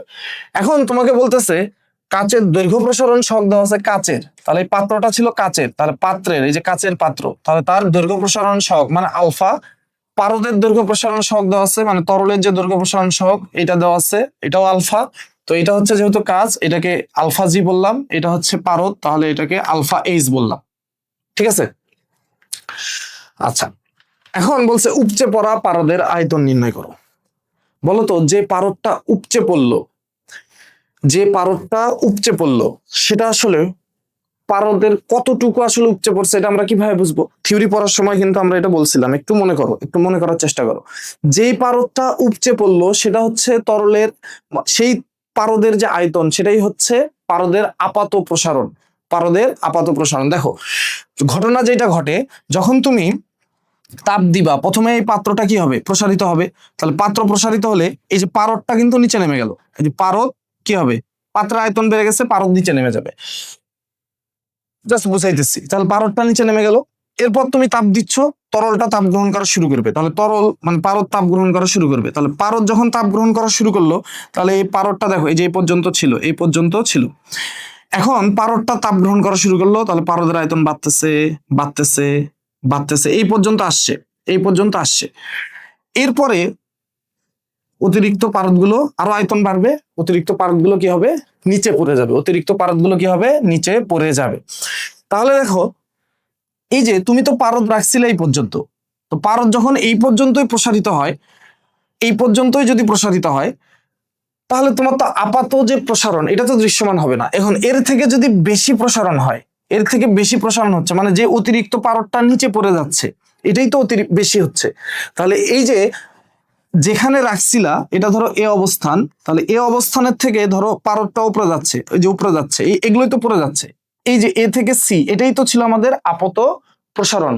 আপাত প্রসারণ মানে এর আয়তনটুকুই তো ছিল আপাত প্রসারণ। তাহলে এই যে যে তরলটা আসলে উপচে পড়লো সেই তরলটার আয়তন বের করতে বলছে, তার মানে এইখানে পারদের আপাত প্রসারণটা কত এটা আমাকে বের করতে বলছে, প্রকৃত বের করতে বলে না। কিন্তু প্রকৃত বের করতে বললে এই যে এখান থেকে দেখো, তাহলে এইটুকু বের করা লাগতো আমাদের, এইটুকু বের করা লাগতো, আবার কতটুকু পড়ে গেছে সেটাও বের করা লাগতো। প্রকৃত বের করতে বলা নেই, আমাদের বের করতে বলছে আপাত প্রসারণ। তাহলে দেখো তরলের আপাত প্রসারণ বের করবা, তো আমরা কি জানি, আমরা শিখছি এই যে তরলের প্রকৃত প্রসারণ, প্রকৃত প্রসারণ মানে আয়তন প্রসারণ, প্রকৃত প্রসারণ ইজ ইকুয়াল টু হচ্ছে পাত্রের আয়তন প্রসারণ, পাত্রের আয়তন প্রসারণ, এর সাথে কি থাকবে যোগ, পাত্রের আয়তন প্রসারণ যোগ তো তরলের আপত প্রসারণ, তরলের আপত প্রসারণ। এই তরলের আপত প্রসারণটাই তোমাকে বের করতে হবে। তো এর জন্য তোমাকে কি জানা লাগবে, পাত্রের আয়তন প্রসারণ কতটুকু হয়েছে। তাহলে পাত্রের আয়তন প্রসারণ জানতে হবে, তাহলে ডেল ভি জি এটা তোমাকে জানতে হবে, ডেল ভি এ সরি ডেল ভি আর তোমাকে জানতে হবে, তাহলে তরলের আপত প্রসারণ তুমি বের করতে পারবা, অর্থাৎ ডেল ডেল ভি এ এইটা তুমি বের করতে পারবা। আচ্ছা, এখন তুমি এটা বের করো, ডেল ভি আর বের করো। তো ডেল ভি আর বের করার জন্য দেখো কি দেওয়া আছে, পারদের দৈর্ঘ্য প্রসারণ সহগ দেওয়া আছে। তো দৈর্ঘ্য প্রসারণ সহগ দিয়ে তো আর আয়তন বের করতে পারবা না, আয়তন বের করতে পারবা না। তাহলে ডেল ভি আর এটা বের করার জন্য তোমার গামা লাগবে, তাহলে এখান থেকে গামা নাও, গামা এইচ সমান সমান 3 আলফা এইচ, এটা হবে। ঠিক আছে, দেখো আমরা সূত্র শিখছিলাম যে গামা সমান সমান কি শিখছিলাম, del V divided by V one del T. তাহলে ডেল ভি সমান সমান আমরা কি লিখতে পারি, del V gamma V one del T. তাহলে যখন প্রকৃত লিখবো তখন আমাদের হবে, দেখো del V R is equal to gamma R প্রকৃত আয়তন প্রসারণ সহগ ভি ওয়ান ডেল টি। ঠিক আছে, যখন পাত্রের আয়তন প্রসারণ লিখবা তাহলে এই যে পাত্রের আয়তন প্রসারণ সহগ ইনটু পাত্রের আদি আয়তন ডেল টি, আর ডেল ভি এ আমরা বের করব, এই ডেল ভি এ বের করব এখান থেকে। এবার খেয়াল করো, এটাকে পাশে পাঠিয়ে দাও, তাহলে ডেল ভি এ সমান সমান তুমি পাইলা, এটা এই পাশে আসলে মাইনাস, তাহলে gamma R V one del T minus gamma G V one del T. একবারে করলাম, তোমরা চাইলে আলাদা আলাদা করতে পারো। তাহলে এখান থেকে ডেল ভি এ, এখানে দেখো আমরা V one del T common নিতে পারি, তাহলে gamma R minus gamma G. এখন গামা আরও দেওয়া নেই, গামা জিও দেওয়া নেই। ঠিক আছে, গামা আরও দেওয়া নেই, গামা জিও দেওয়া নেই। তাহলে গামা আর তুমি এখান থেকে এই যে যেটাকে আমরা আলফা ইস বলছি, ধরো আলফা আর, পারদের দৈর্ঘ্য প্রসারণ সহগ দেওয়া আছে, তো এটা তো প্রকৃত দৈর্ঘ্য প্রসারণ সহগ। এখান থেকে তুমি এই যে আয়তন প্রসারণ সহগটা বের করবা, তাহলে 3 আলফা আর। তাহলে এখান থেকে তুমি লিখতে পারো আলফা ওয়ান ডেল টি, এই যে গামা আর এর পরিবর্তে লিখতে পারো 3 আলফা আর। আর গামা জি, এই যে গামা আলফা জি দেওয়া আছে, তাহলে আলফার সাথে গামার সম্পর্ক 3 আলফা জি, এখানে তুমি লিখতে পারো 3 আলফা জি। তাহলে আলফা আর এর মান দেওয়া আছে, আলফা জি এর মান দেওয়া আছে ডেল টি, তাপমাত্রার বৃদ্ধি এই যে 40 কেলভিন, এটা দেওয়া আছে ভি ওয়ান আদি আয়তনটা দেওয়া আছে। তো পারদের আদি আয়তনও যা, পাত্রের আদি আয়তনও কিন্তু তাই, এই জন্য কিন্তু আমরা কমন নিতে পারছি, কারণ সম্পূর্ণ পূর্ণ ছিল, সম্পূর্ণ পূর্ণ ছিল, এই জন্য কিন্তু আমরা এটা কমন নিতে পারছি। পাত্রের আদি আয়তন আর পারদের আদি আয়তন কিন্তু দুইটা একই ছিল, কমন নিতে পারছি। তো এইখানে তুমি যদি বসায় দাও তাহলে কিন্তু তুমি পারদের বা তরলের আপাত আয়তন প্রসারণটা পেয়ে যাবা, আর যতটুকু আপাত আয়তন প্রসারণ হয়েছে সেই পরিমাণ তরলটাই কিন্তু এখান থেকে উপচে পড়ছে, সেই পরিমাণ তরলটা এখান থেকে কি হয়েছে, উপচে পড়ছে। দেখো বুঝতে পারলা কিনা, সবাই বুঝতে পারলা কিনা দেখো।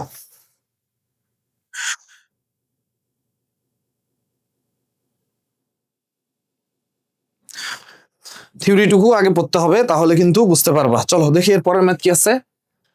আচ্ছা, বলছে 100 ডিগ্রি সেলসিয়াস তাপমাত্রা, এই যে 100 ডিগ্রি সেলসিয়াস তাপমাত্রার 2 এটিএম চাপে একটি ঘনককে গ্যাস দ্বারা পূর্ণ করা হয়েছে। একটা ঘনক আকৃতির কিছু আছে, সেটাকে আমরা গ্যাস দ্বারা পূর্ণ করছি। ঘনকের বাহুর দৈর্ঘ্য দেওয়া আছে, ঘনকটি পূর্ণ করতে কত মোল গ্যাসের প্রয়োজন। তাহলে দেখো তোমার তাপমাত্রা টি দেওয়া 100 ডিগ্রি সেলসিয়াস, তাহলে এটাকে ক্যালভিন করে ফেলো। তাহলে ক্যালভিন করতে হলে জাস্ট 273 দিয়ে যোগ করো, তাহলে কিন্তু ক্যালভিন হয়ে যাবে। 273.15 দিয়ে যোগ করতে পারো প্রকৃত মান, তো 273 দিয়ে যোগ করলেও সমস্যা নাই।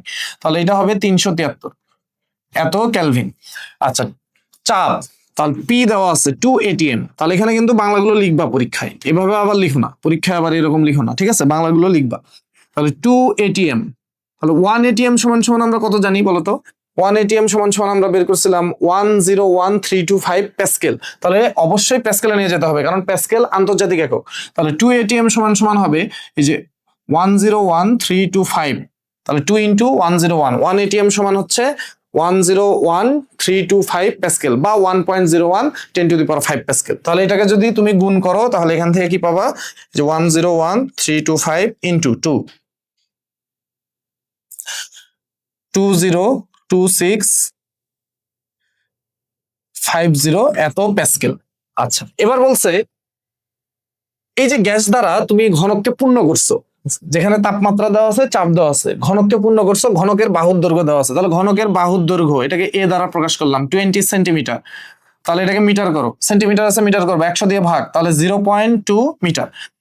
তাহলে ঘনকের আয়তনটা বের করি, আমরা তো গ্যাস দ্বারা ঘনককে পূর্ণ করছি, তাহলে ঘনকের আয়তন যা গ্যাসের আয়তনও তাই। তাহলে ঘনকের আয়তন ইজ ইকুয়াল টু আসলে গ্যাসের আয়তন, গ্যাস দ্বারা পূর্ণ করা হয়েছে ঘনকটাকে, গ্যাসের আয়তন। তাহলে সেটা কত হবে, ঘনকের আয়তনের সূত্র কি, এই যে V is equal two A cube, ঘনকের আয়তনের সূত্র, ঠিক আছে, এ কিউব। তাহলে এ 0.2 এর উপরে কিউব, তাহলে 0.2 এর উপরে 3, তাহলে কত আসতেছে এখান থেকে, এই যে 8 ইন্টু 10⁻³ মিটার কিউব। এইটা হচ্ছে ঘনকের আয়তন। আর যেহেতু ঘনকটাকে গ্যাস দ্বারা পূর্ণ করা হয়েছে, এটাই গ্যাসের আয়তন, কারণ গ্যাস সম্পূর্ণ পাত্রটাকে, আয়তনটাকে দখল করে আছে। এবার বলছে ঘনকটি পূর্ণ করতে কত মোল গ্যাস লাগছে, এন বের করতে বলছে, এন মোল সংখ্যা, কত মোল গ্যাস আসলে লাগছে। তাহলে দেখো আমরা আদর্শ গ্যাসের সমীকরণ শিখছি, তাহলে আমরা জানি আমরা জানি এই যে PV is equal to NR T. আর কি মোলার গ্যাস ধ্রুবক, তো মোলার গ্যাস ধ্রুবকের মান আমরা জানি আর হচ্ছে 8.314 জুল পার মোল পার কেলভিন, এটা হচ্ছে আর এর মান। তাহলে এখান থেকে এন বের করতে হবে, এন আর আর টি এন এর সাথে গুণ অবস্থা আছে, সাইড চেঞ্জ করে দিলে ভাগ হবে, তাহলে PV divided by R T. P এর মান কত, পি এর মান 202650, ভি এর মান কত 8 ইন্টু 10 ইনভার্স 3 ডিভাইডেড বাই আর এর মান 8.314, টির মান হচ্ছে 373। এইটা ক্যালকুলেশন করে যেটা অ্যান্সার আসবে এত মোল, ঠিক আছে। এন এর ভ্যালু এই যে এত মোল গ্যাস আসলে প্রয়োজন এই পাত্রটাকে পূর্ণ করার জন্য। দেখো আশা করি বুঝতে পারলা, আশা করি তোমরা এইটুকু বুঝতে পারছো। চলো দেখি আর ম্যাথ আছে কিনা, না আর কোনো ম্যাথ, ও আচ্ছা আর একটা ম্যাথ আছে। দেখো 11 নম্বর ম্যাথ কি বলতেছে, একটি পাত্রে এক বায়ুমণ্ডলীয় চাপে, তাহলে এক বায়ুমণ্ডলীয় চাপ মানে কত 1 atm, এক বায়ুমণ্ডলীয় চাপ মানে হচ্ছে 1 atm চাপ, 25 ডিগ্রি সেলসিয়াস তাপমাত্রায়, তাহলে তাপমাত্রা বলা 16 গ্রাম অক্সিজেন গ্যাস আছে, 16 গ্রাম অক্সিজেন গ্যাস রাখা আছে। তাহলে তুমি চিন্তা করো এই হচ্ছে একটা পাত্র, তাহলে এই হচ্ছে আমাদের একটা পাত্র, তাহলে এই পাত্রে আমরা কি করছি, এই পাত্রে অক্সিজেন গ্যাস রাখছি, তাহলে এই যে অক্সিজেন গ্যাস রাখলাম, অক্সিজেন গ্যাস রাখা হয়েছে, ঠিক আছে। এখন বলছে এখানে যে O2 এইখানকার যে চাপ, ধরো এটাকে বললাম আদি চাপ 1 atm চাপ, এক বায়ুমণ্ডলীয় চাপ, এখানকার যে তাপমাত্রা তাহলে T1, এটাকে আমরা বললাম 25 ডিগ্রি সেলসিয়াস, ঠিক আছে। আচ্ছা তো এইখানে দেখো এই পাত্রটার একটা আয়তন আছে, তাহলে আদি আয়তন ধরো V1, আদি আয়তনটা V1 মান দেয়া নেই, এখানে 16 গ্রাম অক্সিজেন আছে, তাহলে গ্যাসের প্রদত্ত ভর এই যে W1 16 গ্রাম, ঠিক আছে 16 গ্রাম। এখন তোমাকে বলছে তাপমাত্রা বৃদ্ধি করে 80 ডিগ্রি সেলসিয়াস করা হয়েছে, তাপমাত্রা বৃদ্ধি করা হয়েছে, তাহলে তাপমাত্রা এই যে T2 80 ডিগ্রি সেলসিয়াস করছো, তুমি তাপমাত্রা বৃদ্ধি করছো, গ্যাসের চাপ কত P2 জানতে চাইছে। আচ্ছা বলো তো আয়তন কি চেঞ্জ করার কথা বলছে, আয়তন কি চেঞ্জ হয়েছে, এই পাত্রের আয়তন কি চেঞ্জ করছো, না, তাহলে আয়তন কিন্তু চেঞ্জ হয় না, আয়তনের কথা বলা নাই মানে আয়তন চেঞ্জ হয় না, তাহলে V2 দেখো এই যে V1 সমান সমান যদি V হয় তাহলে V2 সমান সমান V, বা সহজ কথা V1 আর V2 সমান, আয়তন চেঞ্জের কথা যেহেতু বলে নাই, আয়তনের কথা যেহেতু বলা নাই, তার মানে আসলে আয়তন চেঞ্জ হয় নাই। এখন বলছে তাহলে গ্যাসের চাপ কত, এই গ্যাসের চাপ কত এটা বের করতে বলছে। আচ্ছা গ্যাসের পরিমাণ কি চেঞ্জ করছো বলো তো, না, তাহলে এখানে যেহেতু W1 ছিল তাহলে এখানেও কি সেই একই পরিমাণ গ্যাসই কিন্তু আছে, গ্যাসের পরিমাণও কিন্তু আমরা চেঞ্জ করি নাই, W2 সমান সমান ওই যে W1, গ্যাসের পরিমাণও কিন্তু আমরা চেঞ্জ করি নাই, চেঞ্জ করছি না। তাহলে দেখো এখান থেকে আমরা কি লিখতে পারি, প্রাথমিক অবস্থায়, তাহলে আমরা প্রাথমিক অবস্থায় আদর্শ গ্যাসের সূত্র লিখলাম, এই যে প্রাথমিক ক্ষেত্রে PV is equal to nRT। এখন দেখো তাহলে P চেঞ্জ হবে, V চেঞ্জ হচ্ছে না, তাহলে V রেখে দিলাম, N চেঞ্জ হচ্ছে না কারণ গ্যাসের পরিমাণ চেঞ্জ করো নাই তো, আণবিক ভর তো আর চেঞ্জ হয় নাই, অক্সিজেন গ্যাস আণবিক ভর তো আর চেঞ্জ হয় না, অক্সিজেন আণবিক ভর কি চেঞ্জ হয়েছে 32 গ্রাম 32 গ্রামই আছে, তাহলে প্রদত্ত ভরও যা আছে যে N সমান সমান আমরা তো জানি W ডিভাইডেড বাই M, তাহলে গ্যাসের ভর তুমি চেঞ্জ করো নাই, প্রদত্ত গ্যাসের ভর চেঞ্জ করো নাই, আণবিক ভর তো চেঞ্জ হয় নাই, তার মানে N ও চেঞ্জ হয় না, মোল সংখ্যা চেঞ্জ হয় না, তাহলে ওটাকে এভাবে রাখলাম।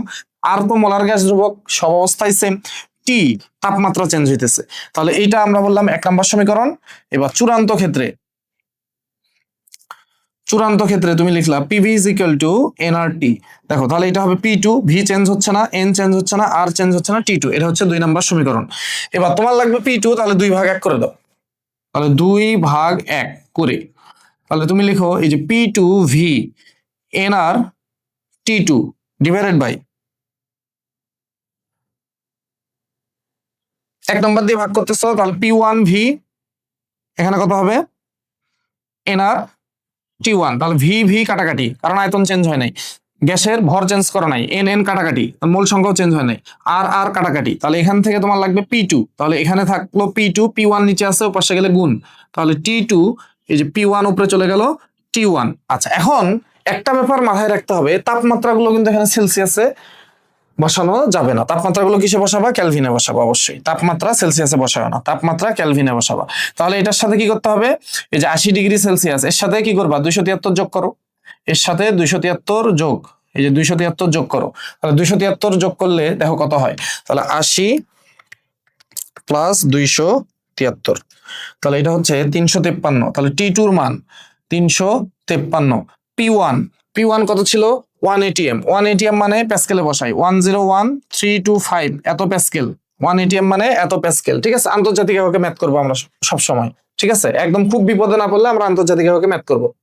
T1 ছিল 25, তাহলে T1 25, তাহলে 25 প্লাস 273 ক্যালভিন করতেছি, তাহলে এটা হলো 298। এবার এখান থেকে ক্যালকুলেশন করো, তাহলে উপরে থাকতেছে 353 ইন্টু 101325 ডিভাইডেড বাই 298, তাহলে এখান থেকে তুমি কি পাইলা? 120025.228 এত প্যাসকেল। তাহলে এটাই হচ্ছে তোমার উত্তর, ঠিক আছে? চাপ হচ্ছে এত প্যাসকেল, তাহলে তাপমাত্রা বাড়াইলে চাপ এত প্যাসকেল হবে। আশা করি তোমরা বুঝতে পারলা, আশা করি এটা বুঝতে পারছো, ঠিক আছে? তো এটাই আমাদের লাস্ট ম্যাথ ছিল। এর পরের ক্লাসে আমরা সৃজনশীল প্রশ্ন নিয়ে আলোচনা করব, কিছু গুরুত্বপূর্ণ সৃজনশীল বাছাই করে আমরা আলোচনা করব। তার আগে তোমরা এই যে 7টা লেকচার, এই 7টা লেকচার কিন্তু অবশ্যই সবাই কমপ্লিট করবে, ঠিক আছে? তারপরে আমরা সৃজনশীল ক্লাসটায় এই গুরুত্বপূর্ণ কিছু সৃজনশীল নিয়ে আলোচনা করব, এরপরে একটা কিছু গুরুত্বপূর্ণ এমসিকিউ নিয়েও আমরা আলোচনা করব, ঠিক আছে? তো ধন্যবাদ সবাইকে। ক্লাসটা অবশ্যই মনোযোগ সহকারে করবে, বাসায় এগুলো নিজে নিজে প্র্যাকটিস করার চেষ্টা করবে, নিজে নিজে নতুন নতুন ম্যাথ, নতুন নতুন সমস্যা সলভ করার চেষ্টা করবে, তাহলে দেখবে তোমার প্রশ্ন সলভ করার দক্ষতা বেড়ে যাবে। প্রশ্ন সলভ করার দক্ষতা যত বাড়বে তত বেশি কিন্তু তুমি ফিজিক্সে পারদর্শী হবা, তত বেশি তুমি ম্যাথে পারদর্শী হবা, ঠিক আছে? যত তোমার স্কিল বাড়বে, একটা আননোন উদ্দীপক, একটা আননোন প্রশ্ন তোমার সামনে আসলো, তুমি যখন এটা বসে বসে নিজে চিন্তা করে সলভ করবে, তখন কিন্তু তোমার সলভিং স্কিল অনেক বেড়ে যাবে। আর স্কিল যত বাড়বে, তোমার স্কিল যত ডেভেলপমেন্ট করতে পারবা তুমি, পরীক্ষায় ভালো করার সম্ভাবনা তোমার তত বেশি, তোমাকে আটকানো ততটাই অসম্ভব। ভালো থাকো, সুস্থ থাকো, ক্লাসগুলো অবশ্যই সবগুলো মনোযোগ সহকারে শেষ করবা দ্রুত। আসসালামু আলাইকুম।